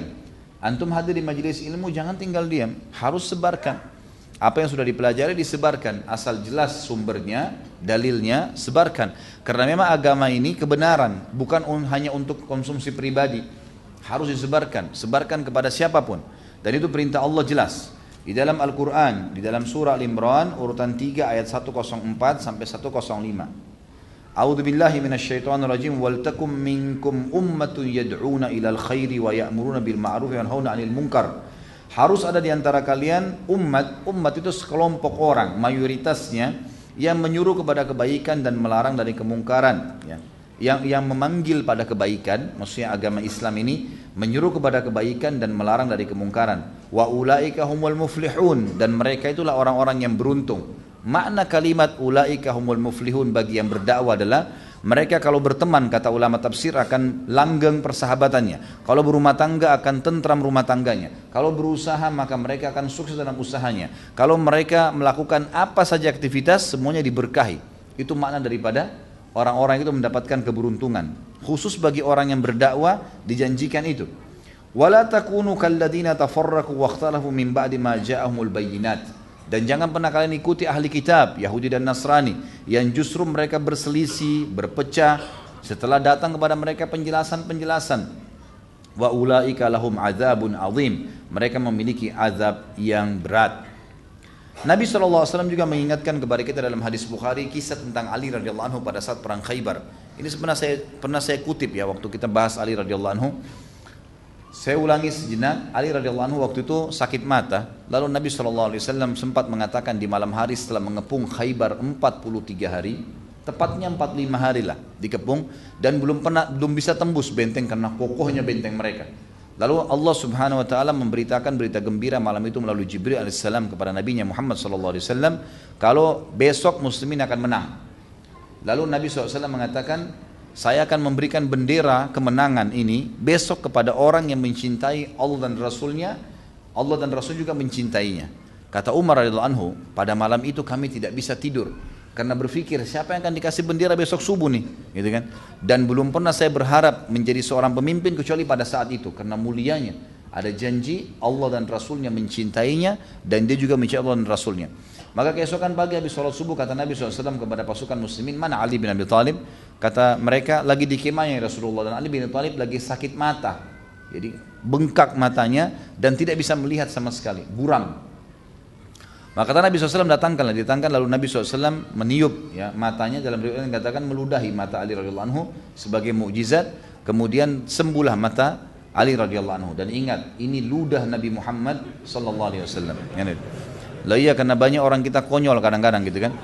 Baca riwayat ini berarti kalau seorang kiai bisa ludahi juga sembarangan orang. Jadi kalau antum mau diludahi sama kiai jangan mau. Jadi ini Nabi SAW, ini penting untuk digarisbawahi. Kecuali memang dia meruqyah berbeda. Tapi kalau ini banyak hal-hal yang aneh-aneh, air diludahin kemudian dianggap ini bisa berkah. Mudah-mudahan kalau dia sikat gigi, kalau enggak kan jadi masalah. Yang jelas Nabi SAW meludahi mata Ali radhiyallahu anhu, kemudian sembuh. Lalu Nabi SAW memberikan dan berkata kepada Ali wasiatnya, wahai Ali, kau akan membawa bendera ini dan majulah ke benteng mereka dengan tenang. Jangan tunjukkan kepanikan, tenang, jalan, bawa semua pasukan ini maju ke depan. Kemudian tawarkan kepada mereka tetap Islam. Kalau mereka nolak, jizyah, upeti. Kalau mereka nolak, barulah perangi. Dan ketahuilah wahai Ali, Kalau seandainya engkau menjadi penyebab seseorang mendapatkan hidayah, satu orang saja itu lebih baik daripada unta merah ya, atau humurun ni'am disebutkan pada saat itu. Maksudnya adalah harta yang terbaik. Karena selama orang itu melakukan ibadah, maka berarti kita akan dapat pahalanya. Kita akan dapat pahalanya. Tapi saksi bahasan kita adalah perintah Nabi SAW walaupun di kancah jihad berdakwah. Sampaikan dakwah itu dulu. Mereka nolak Islam baru jizyah, kalau mereka nolak baru bayar upeti. Juga hadis yang masyhur dari Nabi SAW, ya, siapa yang menyuruh kepada kebaikan, maka dia akan mendapatkan pahala orang yang mengikutinya tanpa mengurangi pahala pengikutnya sedikit pun, gitu kan. Juga hadis yang masyhur, siapa yang memberikan contoh yang baik dalam Islam, man sanna fil islami sunnatan hasanah, gitu kan, maka dia akan mendapatkan pahala orang-orang yang mengikutinya. Dan ini ada sebabnya hadis disebutkan. Pernah saya sebutkan, kalau antum masih ingat, kalau ada beberapa sahabat Badui datang karena miskinnya sampai mereka tidak punya kain lagi kecuali satu lembar yang dipasang di badannya. Kemudian kalau angin meniup bisa tersingkap auratnya, dan pada wajah mereka kelihatan warna merah kehitam-hitaman karena susahnya, ya. Biasa orang kalau tidak punya makanan yang cukup, minum yang kurang, atau cuaca yang panas akan membuat kulitnya seperti ini. Yang jelas kata Nabi SAW waktu melihat mereka naik di atas mimbar, motivasi sahabat untuk bersedekah. Sedekahlah, sedekahlah, sedekah, gitu kan. Nabi SAW motivasi mereka, sedekah bisa meredam murkanya Allah, tidak akan berkurang harta hamba karena sedekah, dimotivasi sahabat. Lalu kata Nabi SAW dalam hadis yang panjang, penutupannya adalah, dan bersedekahlah kalian walaupun dengan sebutir kurma. Artinya bukan sebutir kurma, setengah kurma, setengah kurma. Kurma ini teman-teman sekalian maksudnya adalah kalau kalian punya kurma satu butir, saya di rumah datangkan potong dua, kasih saya setengah untuk saya kasih kepada orang miskin, setengahnya kamu makan, seperti itulah. Berdirilah seorang sahabat yang mulia, tapi dalam riwayatnya tidak disebutkan namanya. Beliau kemudian ya mengeluarkan beberapa dirham dari kantongnya lalu meletakkan di hadapan Nabi SAW, mengatakan, ya Rasulullah, ini saya sedekahkan yang saya miliki. Maka kata Nabi SAW, siapa yang memberikan contoh yang baik dalam Islam, maka dia akan mendapatkan perilaku atau pahala orang yang mengikutinya.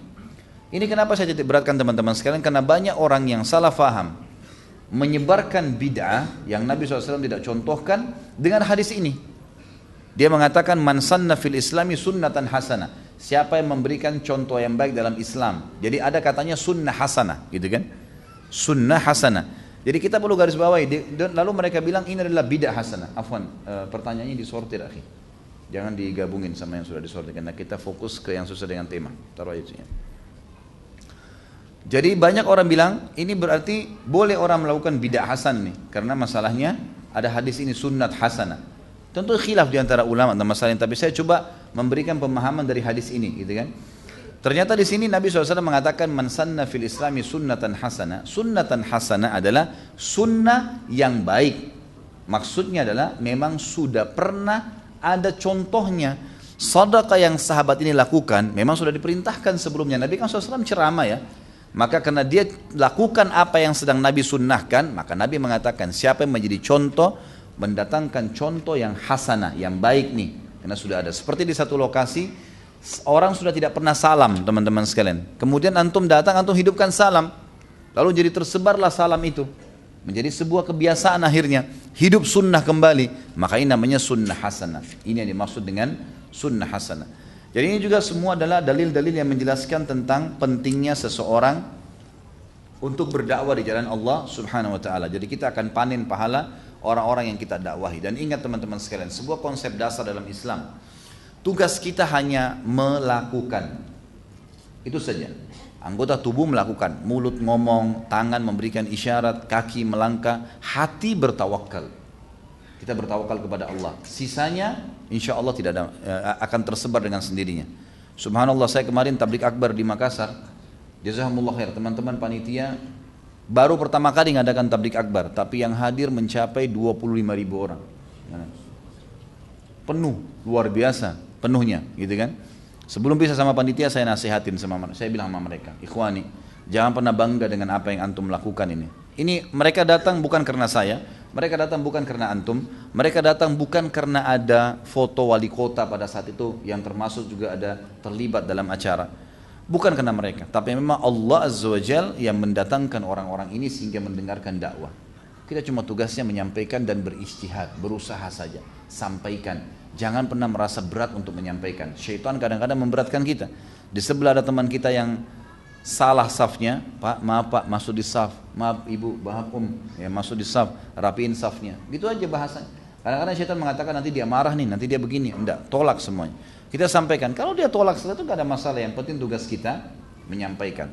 Allah Subhanahu wa taala berkata kepada Nabi-Nya Muhammad SAW, ma'alaika illal balagh, tugasmu hanya menyampaikan, hai Muhammad.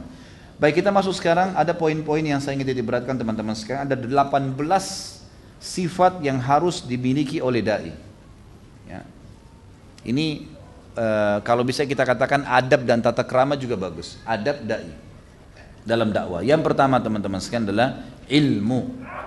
Harus punya ilmu, baru bisa berbicara. Kalau tidak punya ilmu jangan berbicara. Dan antum sudah termasuk punya ilmu kalau di sub bahasan yang sedang mau dibahas itu sudah faham. Misal kita belum faham semua agama, tapi khusus di bab sholat kita udah tahu nih tata caranya, udah tahu dalilnya, itu yang kita sampaikan. Maka berarti kita sudah punya ilmu di sub bahasan itu. Tapi yang jelas ilmu ini harus teman-teman sekalian, dan tidak boleh kita batasin dengan ilmu yang pernah kita pelajari saja. Terutama hal-hal yang darurat dalam Islam, rukun Islam dan rukun iman. Ini dasar sekali, harus dimulai dari situ ya. Kemudian Imam Syafi'i sendiri pernah menasihatin teman-teman sekalian beberapa ulama di Mesir yang ya kalau kita bisa bahasakan selevel dengan beliau gitu kan. Imam Syafi'i melihat mereka lagi sibuk waktu dikumpul ulama-ulama Mesir. Waktu itu Imam Syafi'i juga sempat datang. Di tangan Imam Syafi'i rahimahullah ada mushaf, ada Quran. Dan beliau sudah hafal Al-Quran, tapi beliau bawa Quran itu. Di tangan para ulama ini, mereka saling menunjukkan satu sama yang lain kitab-kitab fikih. Tebal-tebal di bawah.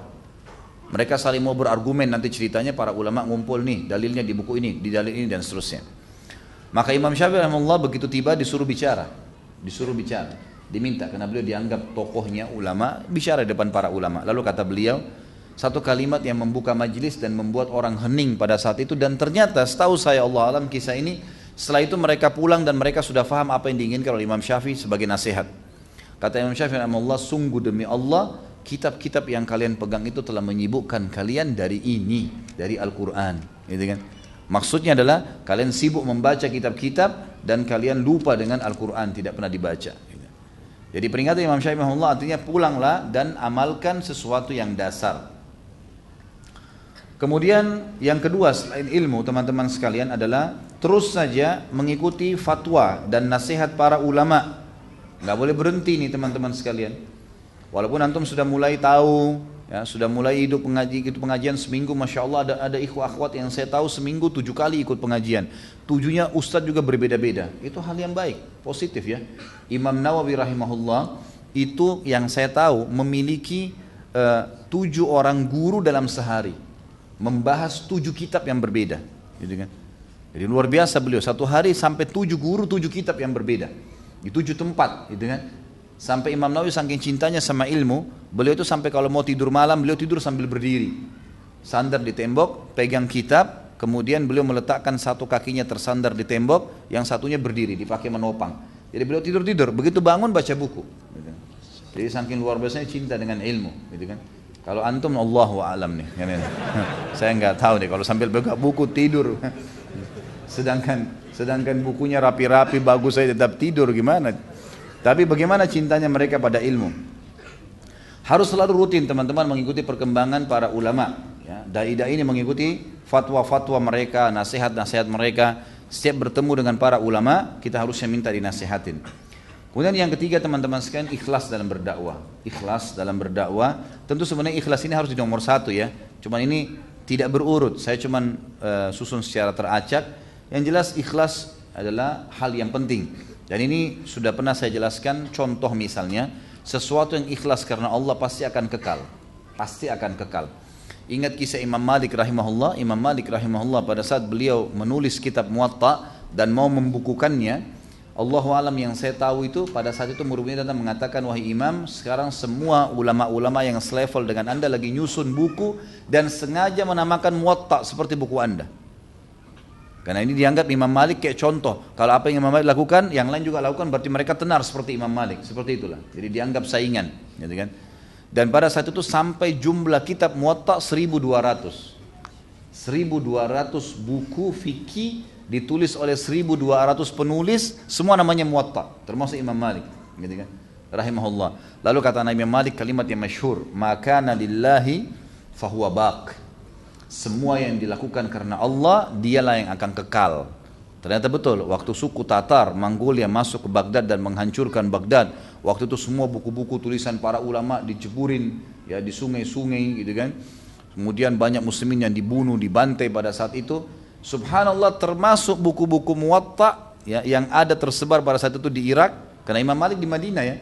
Tapi ulama-ulama yang ada di Irak pada saat itu yang menulis mencontoh Imam Malik yang ada di Madinah, mereka semuanya dihancurkan bukunya oleh orang-orang Tatar, ini orang suku Tatar, orang Mongolia, dan Muwatta yang ditulis Imam Malik di Madinah tinggal, dan sampai sekarang kita bisa membaca buku itu. Artinya keikhlasan teman-teman sekalian dalam melakukan perbuatan itu akan menghasilkan banyak manfaat. Yang keempat, orangnya hikmah ya. Hikmah ini maksudnya tadi saya bilang meletakkan sesuatu pada tempatnya, dan kita ambil dari kisah Mus'ab radhiyallahu anhu bagaimana beliau sangat hakim, sangat bijaksana dalam mendakwahi Sa'ad bin Mu'adz dan Usaid bin Khudair radhiyallahu anhum ajma'in. Dan ini harus tahu waktu, tempat tepat untuk berdakwah, gitu kan? Kadang-kadang kita nggak bisa berdakwah teman-teman sekalian, kayak kita lagi di busway lagi padat, sulit kita untuk berdakwah. Bagaimana caranya? Tapi kalau ada kemungkaran yang jelas dan kita bisa ingatkan, kita ingatkan. Tapi ada keadaan yang tidak memungkinkan, gitu kan? Kita melihat tempat-tempatnya, waktunya, bijaksana, atau kadang-kadang kita bisa menggunakan metode-metode yang lebih rapi, seperti misalnya kita sering membawa buku. Ini saya sarankan teman-teman selalu kantongin buku. Usahakan ada buku-buku saku kecil yang saya sering lihatkan terbitan pustaka Ibnu Umar, dan itu ditaruh teman-teman. Pilih judul yang menarik, selalu bawa kemana-mana. Titipin di musola yang sedang kita sholat, titipin kepada teman-teman yang satu bus, satu mobil, angkot, dan seterusnya. Ini semua termasuk yang perlu atau yang bisa kita lakukan. Kemudian yang tentu yang selanjutnya yang kelima adalah hikmah. Kalau tadi hakim, tadi bijaksana, hikmah beda ya. Hikmah ini menggunakan retorika yang tepat. Kemudian yang keenam, retorika yang tepat tentunya retorika yang santun, yang baik, tidak dengan marah-marah gitu kan dalam menyampaikan dakwah. Kemudian yang keenam adalah tidak pernah berhenti dalam berdakwah, bagaimanapun keadaannya. Terus berdakwah, terus menyampaikan, tantangannya datang itu biasa. Jangankan teman-teman sekalian, jangan pernah antum mimpi kalau kita menjadi seorang muslim atau berada di jalan Allah yang benar, termasuk para dai dan ulama, kemudian tidak dicaci maki oleh orang. Bagaimana bisa? Gitu. Nabi Muhammad SAW sendiri manusia terbaik dikatakan orang gila, majnun, dikatakan penyair, syair, ya, dikatakan orang-orang yang suka mengarang-arang asatirul awwalin, dongeng-dongeng nih, gitu kan? Seperti itulah. Tapi Nabi SAW sabar, gitu kan? Jadi jangan antum menjadi dai kemudian kendor pada saat ada orang yang mengatakan begini dan begitu. Jadi harus punya prinsip. Dai itu harus punya prinsip. Selama dia benar maka dia berpegang teguh pada itu. Jangan pernah putus asa. Yang ketujuh, mulai dengan asas daripada agama Islam dan menjauhi asas ini, rukun Islam dan rukun iman. Itu asasnya, gitu kan? Mulai daripada syahadat, kenalkan siapa itu Allah, kenalkan Nabi Muhammad SAW, sholat, zakat, puasa, haji, dan kemudian rukun iman. Kemudian menjauhi ribut dan pertengkaran dengan orang dai-dai yang lain, ya. Wabti'at muhajamal akharin. Jadi bukan sifat dai teman-teman kalau sibuk dengan serang ini, serang itu, cari kesalahannya orang lain. Itu bukan sifat dai. Dai itu memang dia ingin menyebarkan kebaikan. Untuk apa dia menyerang-nyerang orang lain? Kalau antum melihat kesalahan seseorang, telepon, datang, luruskan, nasihatin, diskusi. Mungkin dia punya dalil. Pernah Imam Malik rahimahullah ketemu dengan Imam Abu Hanifah. Dua-duanya terkenal imam madhab di zamannya, gitu kan? Imam Abu Hanifah meninggal tahun 150 Hijriah, tahun lahirnya Imam Syafi'i, dan Imam Malik meninggal tahun 179 Hijriah. Waktu itu sering berselisih pendapat. Kenapa? Karena Abu Hanifah rahimahullah tinggal di Irak. Waktu itu banyak hadis palsu. Maka beliau hati-hati sekali dalam mengambil hadis. Makanya mazhab Imam Abu Hanifah itu banyak menggunakan nalar. Dari satu dalil dirincikan banyak, gitu kan. Ada dalilnya tapi kebanyakan dinalarkan. Imam Malik rahimahullah tidak berbeda. Itu Imam Abu Hanifah. Imam Malik berbeda. Imam Malik karena tinggal di Madinah, jadi beliau banyak berpegang pada hadis. Bahkan dalam buku fikihnya beliau, fikih Malikiyah, itu beliau menyebutkan takarannya ahli Madinah, penduduk Madinah itu adalah bagian daripada hukum.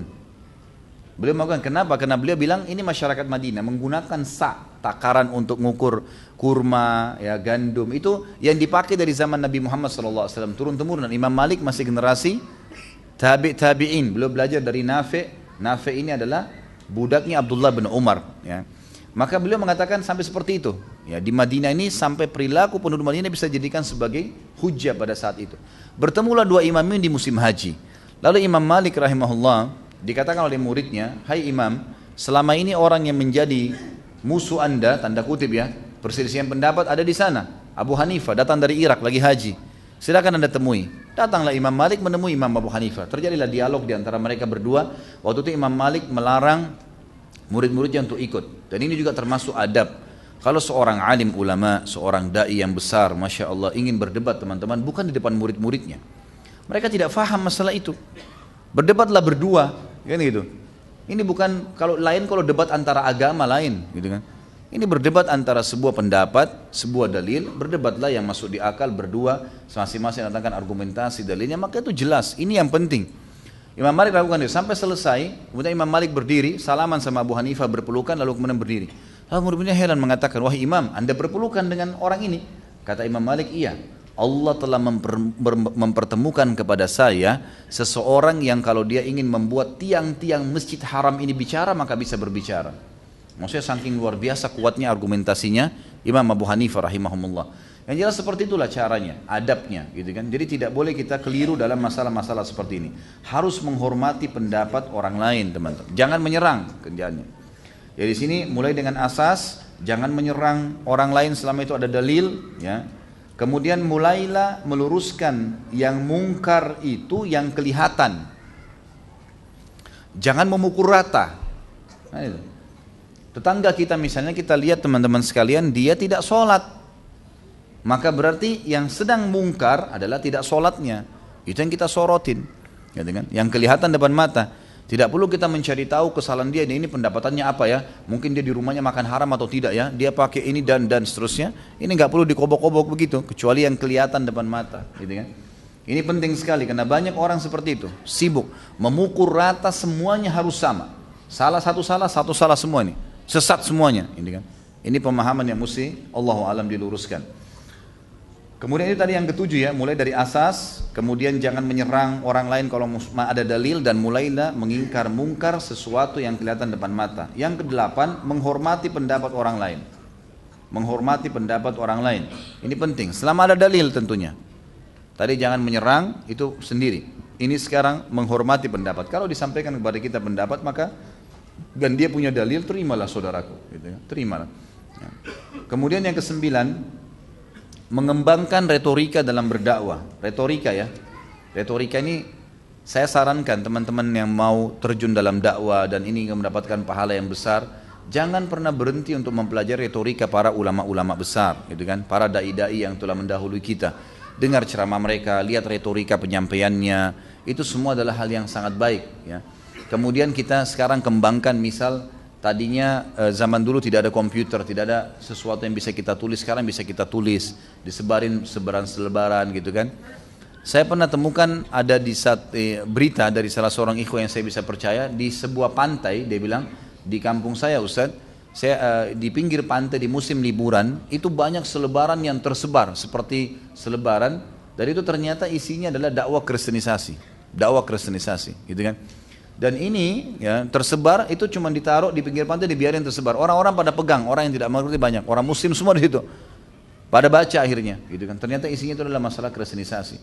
Sampai begitu mereka menggunakan retorika untuk menyebarkan agama mereka yang salah. Bagaimana antum tidak menyebarkan agama antum, gitu kan? Ini juga mestinya kita tahu, kita harus bisa menggunakan retorika-retorika yang baik yang kira-kira bisa menyebar. Kayak sekarang misalnya ceramah-ceramah kita ini, alhamdulillah, ingat, selama tidak komersial silahkan, antum kembangin, sebarkan, bisa di-download, sebarkan, silahkan, tidak ada masalah. Itu satu hal, tapi komersial saya harap jangan, gitu kan? Karena ini memang ini tujuannya untuk disebarkan.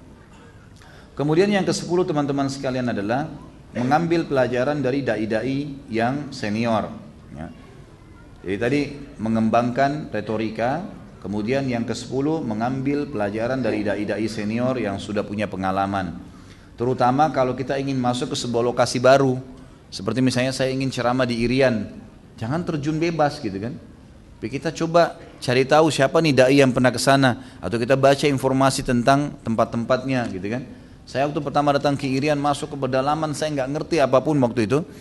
Tapi akhirnya yang saya lakukan adalah coba saya pelajari tentang kondisi kampung-kampung yang ada di sana, berapa komunitas muslim, dan begitu tiba di satu kampung saya paling pertama nanya, mana masjid? Ada masjid nggak? Ada. Saya pamit sama marbotnya, bisa saya nginap di masjid? Bisa. Baik, silakan. Akhirnya mulailah saya mengembangkan dakwah di situ dengan cara saya mendatangi masjid itu sendiri. Kemudian yang ke-11 teman-teman sekalian, kita harus ya, zuhud ini membatasi diri dari apa yang dimiliki oleh orang. Jadi dai itu sulit untuk sukses kalau dia selalu targetnya untuk mendapatkan keuntungan duniawi dari ceramahnya, gitu kan? Kalau sesuatu yang memang didiskusikan, dibicarakan atau memang dia diberikan itu lain. Tetapi kalau dia tentukan tarif misalnya, ini nggak boleh. Ini akan mengganggu keikhlasan dalam berdakwah. Sebagaimana sabda Nabi SAW untuk menarik hati orang, uzhud fid dunya yuhibbukallah wazhud fi ma bi aidin nas yuhibbukan nas. Ya. Cobalah kamu zuhud di dunia, artinya kamu batasi kecuali hal-hal yang penting saja di dunia, maka Allah akan mencintaimu. Dan zuhudlah terhadap apa yang di tangan orang, batasi, jangan sampai mengemis dengan mereka, maka manusia akan mencintaimu. Yang ke-12, karam. Karam ini dermawan, suka memberi. Ya, katakan sekarang kesannya banyak dai-dai mereka malah yang suka mengambil. Jadi cobalah dai ini menjadi contoh mereka, harusnya mereka memberi.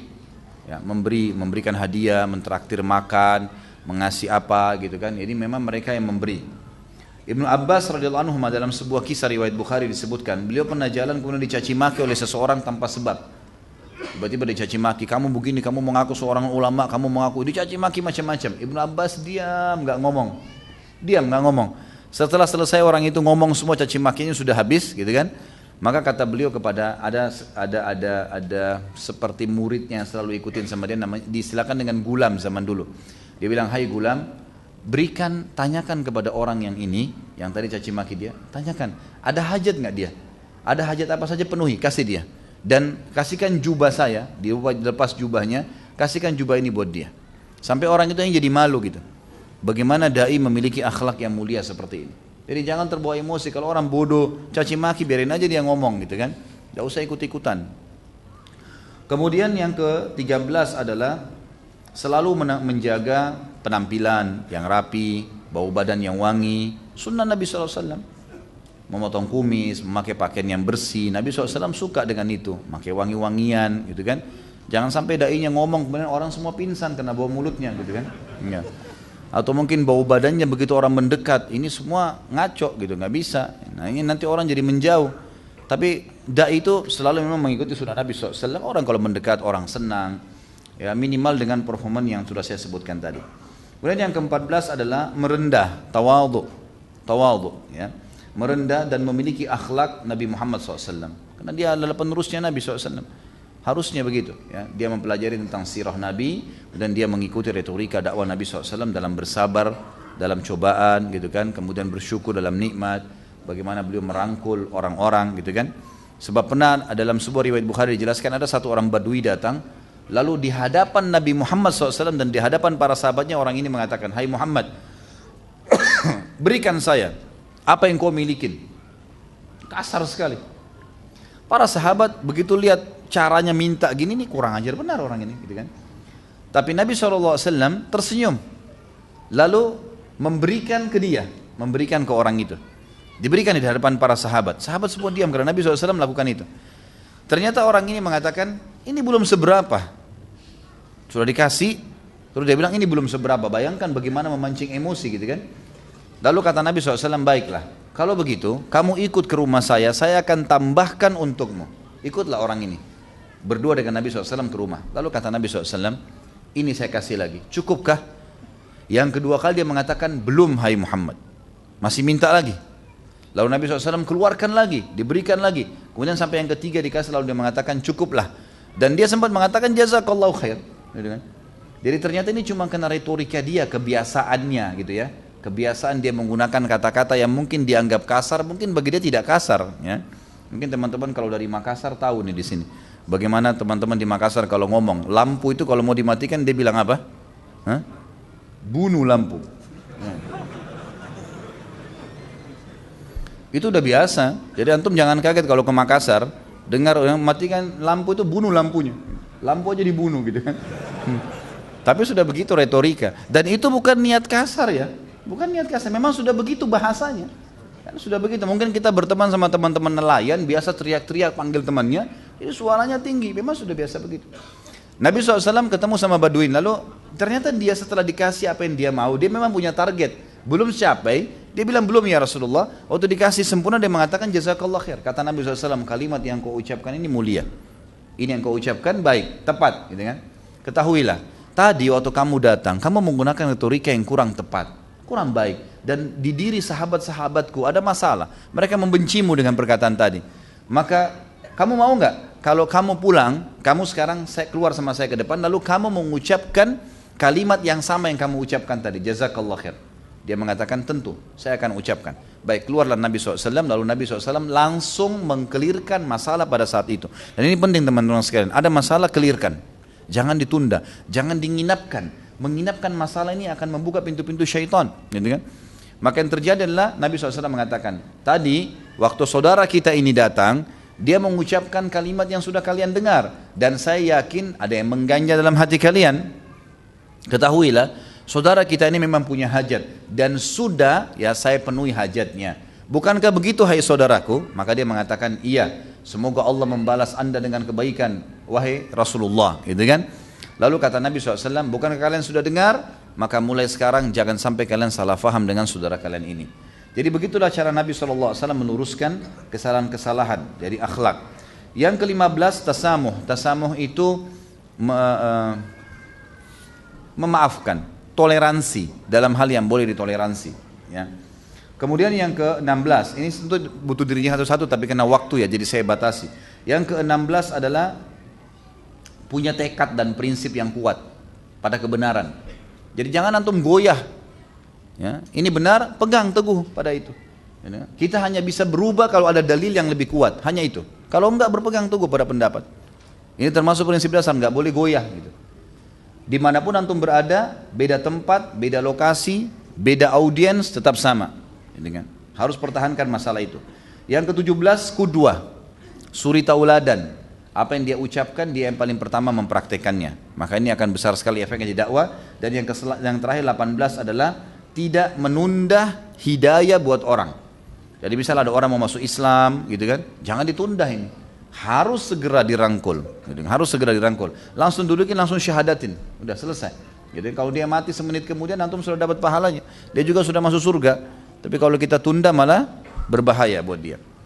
Baik, yang terakhir teman-teman sekalian, maaf, ada 3 poin lagi tentang durus wal ibar. Tadi yang pertama tidak boleh menunda kebaikan. Yang kedua yang panjang lebar kita jelaskan barusan tadi ini adalah fadilah dakwah dan menjadi dai. Sekarang ini juga kita ambil dari dai kita yang mulia Mus'ab bin Umair radhiyallahu anhu.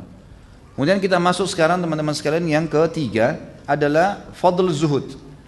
Kelebihan orang zuhud, dan zuhud ini teman-teman sekalian definisinya adalah mendahulukan akhirat dari dunia. Ini perlu digarisbawahi karena banyak orang-orang yang salah faham menisbatkan diri pada Islam, dia menganggap zuhud itu dengan cara pakai baju kotor, makan roti kering gitu kan, kemudian tidak perlu pakai kendaraan, sendalnya sudah putus tetap dipaksain pakai. Ini semua salah, ini bukan begitu.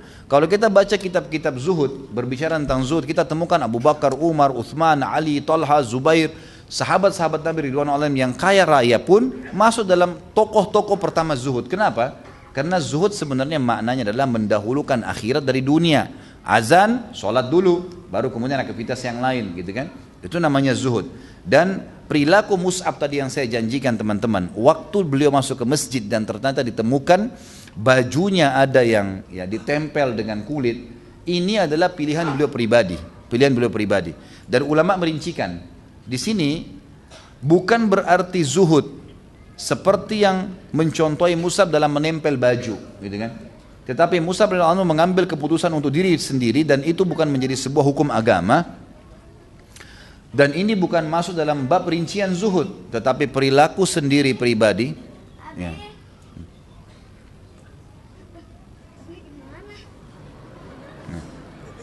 Perilaku sendirian, ya, perilaku Mus'ab radhiyallahu anhu sendiri yang memilih masalah itu. Yang memilih masalah itu karena dia melihat, kata para ulama hadis, masalahnya adalah dia tidak tahu dia khawatir kalau dia meninggalkan pola yang ada sekarang, dia lalai. Secara pribadi dia berijtihad, gitu kan. Tapi tentu contoh yang terbaik adalah Nabi Muhammad SAW, karena beliau sampai meninggal pun beliau masih menggunakan baju-baju kutun dari negeri Yaman. Allahu alam. Kemudian yang kelima teman-teman sekalian adalah cinta jihad dan mati syahid. Ini juga pelajaran, durus wal ibar yang kita bisa ambil. Bagaimana seorang muslim harus mengetahui bahwasanya dia harus mencintai jihad. Dia juga harus ya mengejar mati syahid. Ini sebagaimana disabdakan oleh Nabi SAW, siapa yang mengejar mati syahid dengan jujur, maka Allah akan memberikan padanya kedudukan syahadah walaupun dia mati di atas ranjangnya. Dan kita ambil pelajaran bagaimana Mus'ab setelah dipotong tangannya pun tetap memegang bendera. Karena dia tahu yang dia kejar memang mati syahid. Dipotong tangan kedua dia masih pegang dengan sisa tangannya. Dalam kondisi darah melumur semua di bajunya. Kemudian terakhir ditusuk dadanya pun dia menerima kejadian tersebut. Yang keenam, yang kelima. Yang kelima adalah fadilah hijrah. Fadilah hijrah. Fadilah hijrah ini teman-teman sekalian adalah sebagaimana kita sudah tahu misalnya surah An-Nisa ayat 100 ya. An-Nisa ayat 100 yang bunyinya a'udzubillahi minasyaitonirrajim. Wa man yuhajir fi sabilillah yajid fil ardi muragaman katsiran wa sa'a.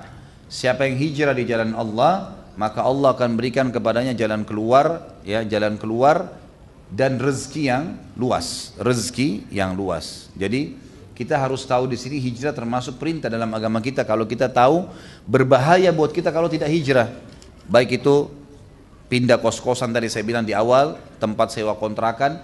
Pernah ada ikhwah yang mengatakan pada saya, Ustadz saya kerepotan nih. Karena saya sewa tempat di sebuah tempat kos, yang tempat kos ini di sebelah saya ada orang yang berzina di malam hari, ada orang yang mabuk-mabukan, mereka dengar musik, jadi mereka kewalahan. Ya, ini gimana? Saya kewalahan Ustaz, bagaimana jalan keluarnya? Jawaban saya sederhana, pindah, cari kos-kosan tempat yang memang tidak seperti itu. Ajak beberapa orang ikhwah yang sudah paham mengikut pengajian, kemudian ajak mereka untuk sewa tempat, karena perling. Nah, ini sama-sama azan ke masjid, jadi supaya terbentuk komunitas. Ini termasuk makna hijrah yang sederhana, sampai kepada hal yang besar, hijrah tempat, ya, hijrah tempat kontrakan, sewa, tempat kuliah, dan seterusnya sampai pada pindah negara. Dan yang terakhir teman-teman sekalian adalah adanya hukum wala dan bara.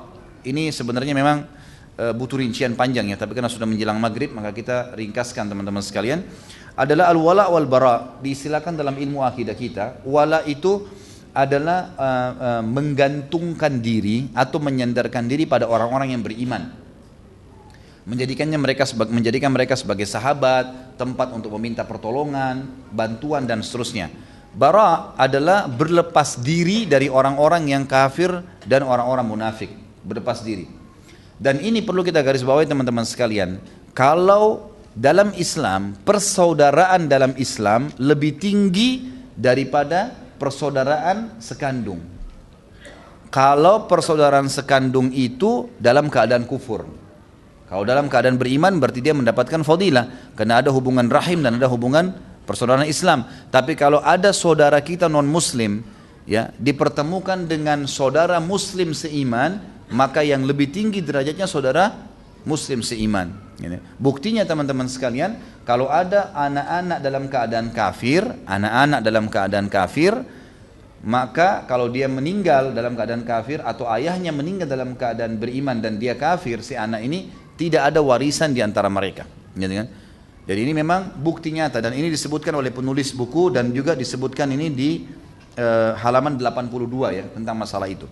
Saya akan hubungkan dengan bahasan kita dalam kisah tokoh kita Mus'ab radhiyallahu anhu, bahwasanya satu waktu di salah satu peperangan adiknya yang bernama Abdul Aziz ibn Umair. Ini salah satu adik kandungnya dia dan sangat disayang oleh Mus'ab waktu masih di Mekah. Dan hampir sama dengan Mus'ab, dimanjakan oleh ibunya. Ternyata dalam peperangan melawan kaum muslimin, dia ikut dan ditawan. Lalu pada saat tertawan, teman-teman sekalian, tertahan, maka Mus'ab sempat berkata kepada sahabat yang menawan adiknya sendiri. Apa yang dia katakan?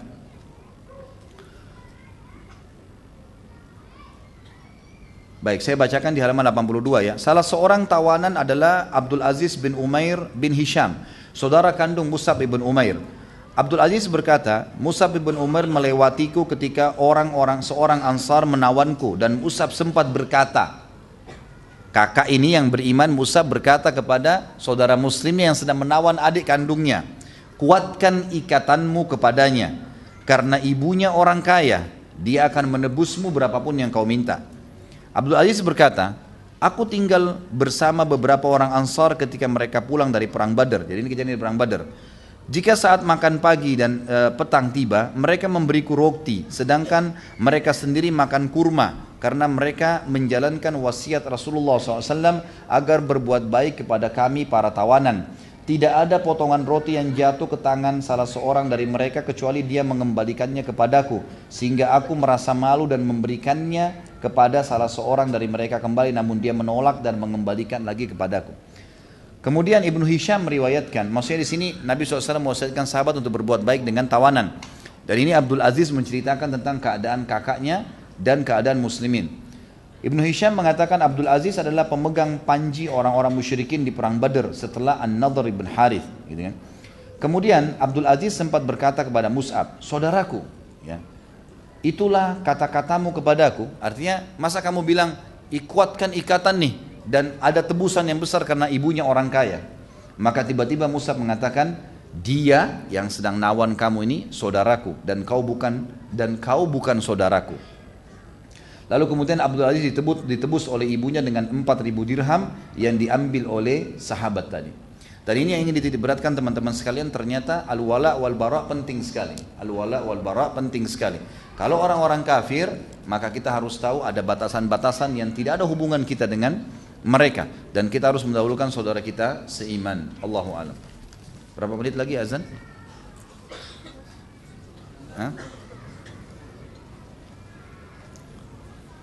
Baik, saya bacakan pertanyaan. Mengapa, pertama, manusia hidup di dunia hanya sesaat? Mengapa hukuman Allah di akhirat kekal? Mohon jelaskan bentuk keadilan di sini. Sama halnya juga kalau kita balik. Kalau kita balik, bagaimana Anda bisa beribadah dengan sedikit dan kekal di surga? Gitu kan? Sama halnya itu. Di situ adalah bentuk keadilannya. Bagaimana juga pada saat Anda berbuat dosa yang banyak, kemudian taubat beberapa detik sebelum meninggal, dimaafkan semua sama Allah. Kan itu. Jadi jelas. Dan ini hati-hati teman-teman. Mohon maaf yang bertanya seperti ini, hati-hati dengan pertanyaan. Jangan sampai terbawa pada pertanyaan mengkritik Allah Subhanahu wa taala. Bertanya hanya untuk tahu, gitu kan? Jadi bahasa misalnya mohon jelaskan bentuk keadilan di sini, ini hati-hati jangan sampai kita hanya membawa diri kita seperti sebagian orang-orang liberal. Allah nggak adil tuh. Kalau begitu berarti Allah begini, main menyalahkan Allah. Ini pemahaman yang salah, tidak punya adab dengan Allah Subhanahu wa taala. Maka harus hati-hati teman-teman sekalian. Tentu saya bukan mengatakan itu pada penanya ya, saya bicara secara global. Apakah kalau ada dari kalangan akhwat atau perempuan yang menjadi salah satu, apakah ada dari kalangan perempuan yang menjadi salah satu sahabat Nabi, dan bagaimana menyikapi hidayah yang sudah datang namun iman terkadang naik turun? Banyak, cuma memang belum saatnya, kita akan bahas nanti. Insya Allah kalau sudah selesai, insya Allah tidak ada halangan, buku ini selesai sampai 4 jilid, saya akan berbagi waktu untuk membahas kalangan sahabiat, ada. Dan bagi teman-teman yang mengikuti materi bedah buku di Tebet, itu kalau tidak salah hari Selasa atau hari Rabu keempat ya, itu saya membahas mahkota pengantin, dan di situ saya bahas tentang beberapa istri Nabi SAW, dan di sirah juga ada saya sebutkan. Akan ada saatnya nanti kita akan bahas. Jadi ada di antara sahabiat. Bagaimana menyikapi hidayah yang sudah datang, rangkul segera bentuk komunitas dan amalkan. Itu sederhananya, supaya bisa bertahan. Saya adalah seorang akhwat, bolehkah saya beribadah karena saya ingin bertemu dengan Rasulullah SAW nanti di surga, karena saya ingin menyaksikan kemuliaan akhlak dan ketampanan baginda Nabi SAW? Tentu saja boleh, gitu kan? Karena Nabi SAW menyebutkan, misal contoh, ana wa kafilul yatim kahataini fil jannah. Saya dengan sponsor anak yatim seperti ini di surga, kan gitu. Berarti ada kebersamaan dengan Nabi SAW, dan ini berlaku bagi laki-laki dan perempuan. Hadis yang lain, riwayat Baihaqi dengan sanad hasan, saya pemimpin, kata Nabi SAW, di sebuah kem istana surga, di tempat rendah surga bagi orang-orang laki-laki atau perempuan yang meninggalkan perdebatan walaupun mereka dalam keadaan benar. Sudah pernah saya ajarkan nih. Jadi kalau benar, kita sampaikan argumennya. Tapi kalau kita lihat orang ini salah tetap ngotot, jangan dilayanin udah. Kita dapat istana di surga. Nabi SAW pemimpin di kem itu. Artinya Nabi SAW punya istana banyak. Di antaranya di situ kita akan sering bertemu dengan Nabi SAW. Dan saya pemimpin di tengah-tengah istana, kem di tengah-tengah istana surga bagi orang yang meninggalkan dusta walaupun bercanda. Dan saya pemimpin di kem istana di tertinggi surga bagi orang yang memiliki akhlak yang mulia. Tentu saja bisa. Dan memang kita akan bertemu dengan baginda Nabi SAW. Jadi bukan cuma Anda, kita semua merindukan beliau SAW. Apakah di zaman Rasulullah SAW ada sahabat beliau setelah Rasulullah wafat, ia berpaling menjadi orang yang munafik atau kafir? Ada. Tetapi sahabat-sahabat bukan yang mendampingi Nabi SAW. Tidak pernah disebutkan kalau ada sahabat yang mendampingi Nabi SAW kemudian mereka murtad setelah itu. Mendampingi Nabi ya, bersama dalam peperangan, memang belajar. Tapi ada orang-orang yang datang ucapin syahadat. Ya ini kan juga sahabat ya, karena sahabat definisinya yang melihat Nabi SAW dengan mata kepala, beriman dan meninggal dalam keyakinan tersebut. Ada seperti misalnya orang-orang yang menolak membayar zakat setelah meninggalnya Nabi SAW, dikenal dengan mani'uz zakat, yang diperangi oleh Abu Bakar radhiyallahu anhu. Kemudian ada orang-orang yang mengalihkan, tadinya mengimani risalah Nabi SAW, kemudian mengimani risalahnya Musailam al-Kadzab, hanya karena satu suku saja. Ya, jadi surah An-Nasr pada saat turun waraitan nas yadkhuluna fi dinillahi afwaja, dan kalian melihat dan engkau melihat hai Muhammad orang berbondong-bondong masuk ke dalam agama Allah. Kata para ulama, ini setelah pembebasan Mekah, seluruh suku Arab datang berbondong-bondong sampai Madinah terdesak, tidak ada lagi tempat untuk orang jalan karena penuhnya orang-orang yang ingin masuk Islam. Nah, banyak di antara mereka cuma syahadat pulang ke kampungnya. Setelah Nabi SAW meninggal, mereka tidak ngerti agama, ada yang murtad. Tapi belum pernah disebutkan ada sahabat yang duduk bersama Nabi SAW kemudian mereka murtad. Allahu a'lam. Dan apakah Rasulullah SAW mengetahui dan mengumumkannya? Adakah yang Rasulullah SAW tidak tahu? Tentu saja tidak ada. Ya. Yang Nabi SAW tahu semua. Kecuali kalau yang Anda maksudkan adalah para orang-orang munafik, itu ada. Tapi ini ya ulama mengatakan tidak dikatakan sahabat Nabi yang mulia, karena memang mereka orang-orang munafikin, cuma hidup bersama Nabi SAW. Dan itu Nabi SAW tahu siapa mereka dan menyebutkan kepada sahabat-sahabat seperti Hudzaifah bin Yaman, disebutkan tentang siapa munafikin itu. Saya mengikuti sebuah liqa atau mentoring di mana goalnya adalah pada akhirnya saya bisa memiliki binaan dan menjadi pengisi di sebuah liqa lagi yang dibentuk baru lagi oleh murabbi saya, sedangkan saya merasa tidak memiliki kapasitas untuk mengisi ilmu agama itu dan masih butuh bimbingan. Bagaimana baiknya menurut Ustaz? Allahu alam. Yang saya tahu majelis ilmu dalam Islam, teman-teman sekalian, tidak boleh eksklusif. Dalam arti kata begini, eksklusif itu buka untuk umum, dan yang harus bicara ahlinya. Kecuali memang kalau antum, karena saya tahunya metode-metode tarbiyah yang biasa disebutkan dengan tarbiyah, saya tidak menyebutkan siapapun ya, tapi biasanya metode-metode ini adalah seseorang membina beberapa orang, kemudian itu jadi eksklusif, orang lain tidak ikut di situ, gitu kan? Sehingga akhirnya berjalanlah dengan kurikulum tertentu. Dan kalau misalnya si murabbi ini, si pendidik ini tidak punya pengajian umum yang terbuka umum, seperti ini terbuka siapa saja boleh datang misalnya, maka itu jadi eksklusif dan ini jadi perbuatan yang baru karena tidak pernah Nabi SAW contohkan itu. Tetapi kalau seandainya dia membuat misalnya di kelas, dia ngajar di kampus, ada murid-muridnya, murid-murid ini memang karena tingkat 3 kuliah, maka anak SD, anak SMP, SMA tidak boleh masuk karena belum levelnya. Itu di kelas ya, karena dia seperti model-model kampus sekarang, maka itu lain. Sementara si pendidik ini punya pengajian umum yang orang boleh hadir semua, itu nggak masalah. Ya, seperti kasus misalnya yang diadakan misalnya orang mau mengadakan khusus untuk acara keluarga, lalu kemudian orang ikut dalam acara keluarga tersebut. Itu memang diadakan untuk memang membentuk keluarga itu, atau mungkin masyarakat Bogor mengundang khusus atau masyarakat Bandung mengundang khusus. Ya, ini bukan berarti mereka eksklusif, ya, bukan berarti eksklusif, jadi perlu difahamin. Tapi kalau misalnya orang seperti ini dia cuma dididik oleh sedikit orang, kemudian belum mampu punya ilmu kayak tadi dibahasakan, lalu harus menjadi pembina lagi, Allah alam, yang saya tahu lebih baik dihindari. Ya, Allah alam. Apakah setiap muslim wajib berdakwah walaupun masih baru mempelajari sunnah? Karena ada hadis yang mengatakan sampaikan dariku walaupun satu ayat. Dakwah seperti apa yang bisa dilakukan oleh setiap muslim? Sudah saya bahasakan tadi ya. Yang antum kuasai saja. Misal di sub masalah bab solat, antum sudah pelajari bab solat itu. Makanya di dalam web yang kita angkat, yang kami angkat, web saya di www.khalidbasalama.com itu, kita coba bahas per kitab. Kitab Minhajul Muslim, kitab Bulughul Maram, kitab Kabair. Tujuannya untuk antum bisa ikutin tuh, gitu kan? Jadi bisa diikutin. Nah, nanti perbahasan sudah jelas. Oh ya, ini dalilnya. Ya, ini bahasan tentang sholat, ini bahasan tentang puasa. Yang antum kuasain punya dalil, maka sampaikan. Itu saja. Dan jangan bicara yang tidak punya ilmunya. Ustaz, buku kisah Mus'ab bin Umair karangan siapa yang sunnah? Kalau khusus saya tidak tahu ya. Kalau khusus, karena memang selama ini kebanyakan buku-buku induk ya, seperti Syiar Alam Nubala ya. Buku-buku induk yang menceritakan seperti Tahzibut Tahzib yang membicarakan tentang biografi orang-orang saleh di kalangan sahabat dan tabi'in serta tabi'in ini memang bicara secara lengkap mereka semua.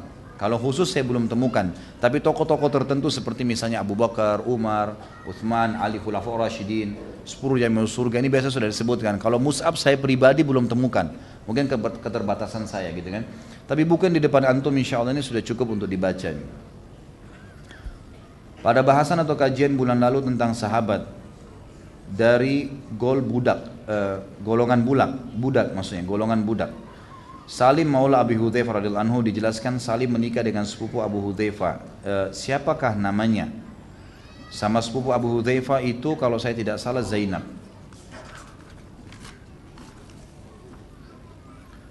Bagaimana cara Anda memmotivasi teman yang sudah mendapatkan hidayah? Kalau sudah dapat hidayah nggak perlu dimotivasi. Tinggal jalan sama-sama saja insya Allah. Yang dimotivasi itu justru orang yang kendor, yang belum dapat hidayah atau yang lagi futur ya, yang lagi jauh dari hidayah. Suami dari anak Nabi SAW, Zainab, awalnya adalah orang kafir. Kenapa Nabi merestui pernikahan mereka dari awal? Apakah suami Zainab dulu menyembah berhala? Namanya As atau Abul As, terkenal, gitu kan? Dari menikahnya Zainab radhiyallahu anha dengan suaminya Abul As radhiyallahu anhu, karena dia masuk Islam nanti setelah perang, setelah ditawan oleh kaum muslimin. Itu memang sebelum datangnya wahyu dan sebelum diutusnya Nabi SAW menjadi nabi. Jadi menikah. Dan kita tahu pada saat itu pun Nabi SAW itu belum diutus jadi nabi, Khadijah radhiyallahu anha juga belum dalam keadaan Islam. Apakah mereka menyembah berhala? Allahu a'lam, ini butuh rincian dalil secara khusus. Tapi yang jelas memang pada saat itu belum ada wahyu yang turun.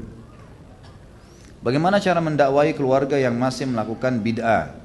Tidak usah dikasih contoh ya dalam pertanyaannya. Jadi nasihatin apa adanya. Tugas kita hanya menyampaikan, target dakwah penyampaian. Ya, sisanya adalah haknya Allah Subhanahu Wa Taala. Jangan pernah antum dakwah targetnya penerimaan, karena kalau tidak diterima kita kecewa. Ya, kita akan kecewa, gitu kan? Belum masuk waktu? 5 menit lagi, baik. Jadi sampaikan saja teman-teman sekalian, sampaikan apa? Setahu saya ini tidak ada sunnahnya, gitu kan, diingatkan. Dan yang ada sunnahnya itu yang seperti ini. Dan usahakan dalam berdakwah juga teman-teman sekalian selalu kita punya solusi ya, solusi. Jadi kita ingatkan kepada perbuatan sunnah, ya itu jauh lebih baik daripada kita menghardik dari masalah bid'ahnya. Itu lebih baik. Datangkan pengganti untuk dia tinggalkan perbuatan yang salah. Bagaimana agar kita tetap istiqomah dalam proses hijrah? Proses hijrah kita sementara terkadang selalu ada godaan untuk kembali berbelok dan melakukan dosa atau hal yang tidak disenangi oleh Allah SWT. Harus tegar, karena syaitan itu lemah. Syaitan hanya membisikkan, jangan terpengaruh dengan dia. Diingatkan, digambarkan, isti'adah, a'udzubillahi minasyaitonirrajim. Teringat masa lalu dulu berzina, masa lalu dulu pacaran, masa lalu minum khamr, masa lalu apalah segala macam, a'udzubillahi minasyaitonirrajim. Lawan, gitu kan? Kemudian tadi saya bilang, usahakan selalu hadir majelis ilmu, bentuk komunitas dan amalkan ilmunya. Ini penting, sehingga nanti insya Allah kita akan terjaga. Ada seorang ustadz, setiap kata-katanya selalu dengan dalil, sunnah dan Al-Quran. Akan tetapi tingkah lakunya tidaklah sama dengan apa yang dia ucapkan. Apakah kita masih wajib mendengar atau mengabaikan saja? Tentu saja yang kita ambil adalah sesuatu yang kita tahu ada dalilnya, ilmu, gitu kan? Kalau masalah kita tahu dia tidak mengamalkannya, ya Allahu alam, tidak boleh dipukul rata. Mungkin ada sesuatu alasan udur. Kita tidak tahu. Kalau antum merincikan benar-benar dia tidak lakukan padahal dia tahu dalilnya, jangan ambil ilmu dari dia. Orang ini bukan qudwah, bukan suri tauladan. Tapi jangan spontan. Saya pernah gini teman-teman, punya pengalaman pribadi. Saya pernah selesai sholat di Masjid Nabawi. Subhanallah, saya keluar, kemudian saya lihat ada satu orang syekh, tapi saya tidak kenal beliau siapa. Waktu saya masih kuliah di Madinah. Beliau keluar dari Masjid Nabawi dan rupanya beliau butuh kamar kecil. Saya waktu itu mengejar untuk bertanya, pikiran saya adalah sederhana, saya ingin mengejar beliau menggunakan waktu jalan dari pintu masjid ke kamar kecil. Pada saat saya datang, Assalamualaikum Syekh, saya jawab, terus dijawab sama dia, Waalaikumsalam. Terus saya bilang saya mau bertanya, dikasih isyarat. Maksudnya saya belum bisa sekarang, gitu kan? Saya waktu itu sempat sejenak terpukul, kenapa ya ditolak padahal ini pertanyaan agama gitu. Baiklah, berjalan waktu saya mengekang perasaan itu dan sampai subhanallah saya mulai terjun di dakwah, saya mulai mempelajari agama ini lebih dalam. Kemudian baru saya tahu, emang subhanallah ada keadaan-keadaan tertentu kita nggak bisa menjawab, gitu kan? Mungkin pada saat itu kalau kita bersangka baik dengan saudara kita, mungkin dia kebelet kencing, kebelet buang air besar, memang tidak layak, atau mungkin subhanallah maaf ada ludah di mulutnya yang dia harus buang. Ya kita tidak tahu karena dia berikan isyarat, gitu kan? Nah, jangan sampai karena perbuatan seperti ini terus tiba-tiba antum vonis orang ini tidak baik. Misal contoh, ya, jadi kita harus tahu pasti dulu. Kalau antum pastikan jelas dia tahu dalil tidak dikerjakan depan mata, maka jangan ambil ilmu dari dia. Saya sudah bertobat dari kemaksiatan-kemaksiatan yang dijalankan masa lalu.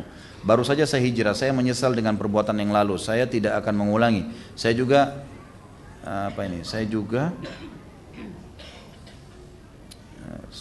tinggalkan apa sih?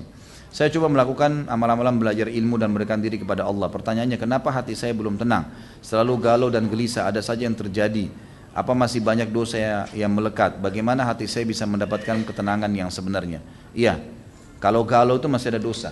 Galau itu jawabannya karena masih ada dosa. Jadi antum berbanyak istighfar, lebih ikhlaskan lagi, gitu kan? Salah satu, ini sebagian ulama mengatakannya dalam masalah tazkiyatun nafs, salah satu yang bisa dikatakan dosa itu masih ada kalau seseorang masih terbayang-bayang. Berarti dia masih punya bekas, gitu. Maka coba beristighfar kepada Allah SWT, murnikan niat. Karena kalau kita betul-betul sudah taubat nasuha dan Allah bersihkan, maka insya Allah kita berusaha ingat pun tidak teringat dosa itu. Allahu a'lam. Baik, pertanyaan terakhir di sini. Bagaimana cara mendidik anak supaya rajin sholat? Karena selama ini jika disuruh sholat susah sekali, gitu. Ya tentu saja kita berusaha menyampaikan, menasihatin, membuat mereka cinta, memberikan contoh di depan mata mereka. Mulailah dengan kalau sholat ajak anak-anak, mulailah dengan menyebutkan fadilah-fadilahnya, dan kemudian berikan hadiah-hadiah berhubungan dengan masalah sholat itu. Mungkin begitu, Allahu a'lam.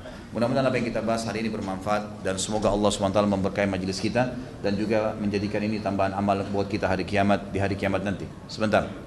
Dan kita berdoa kepada Allah SWT semoga seluruh muslimin di Palestina, di Syria, di Yaman, di Irak, di Myanmar, dimanapun mereka berada, Allah berikan kemenangan, ikhlaskan niat mereka, Allah menangkan mereka dari musuh-musuh mereka, dan Allah juga partisipasikan kita bersama mereka di pahala baik dengan doa dan harta juga dengan jiwa kita.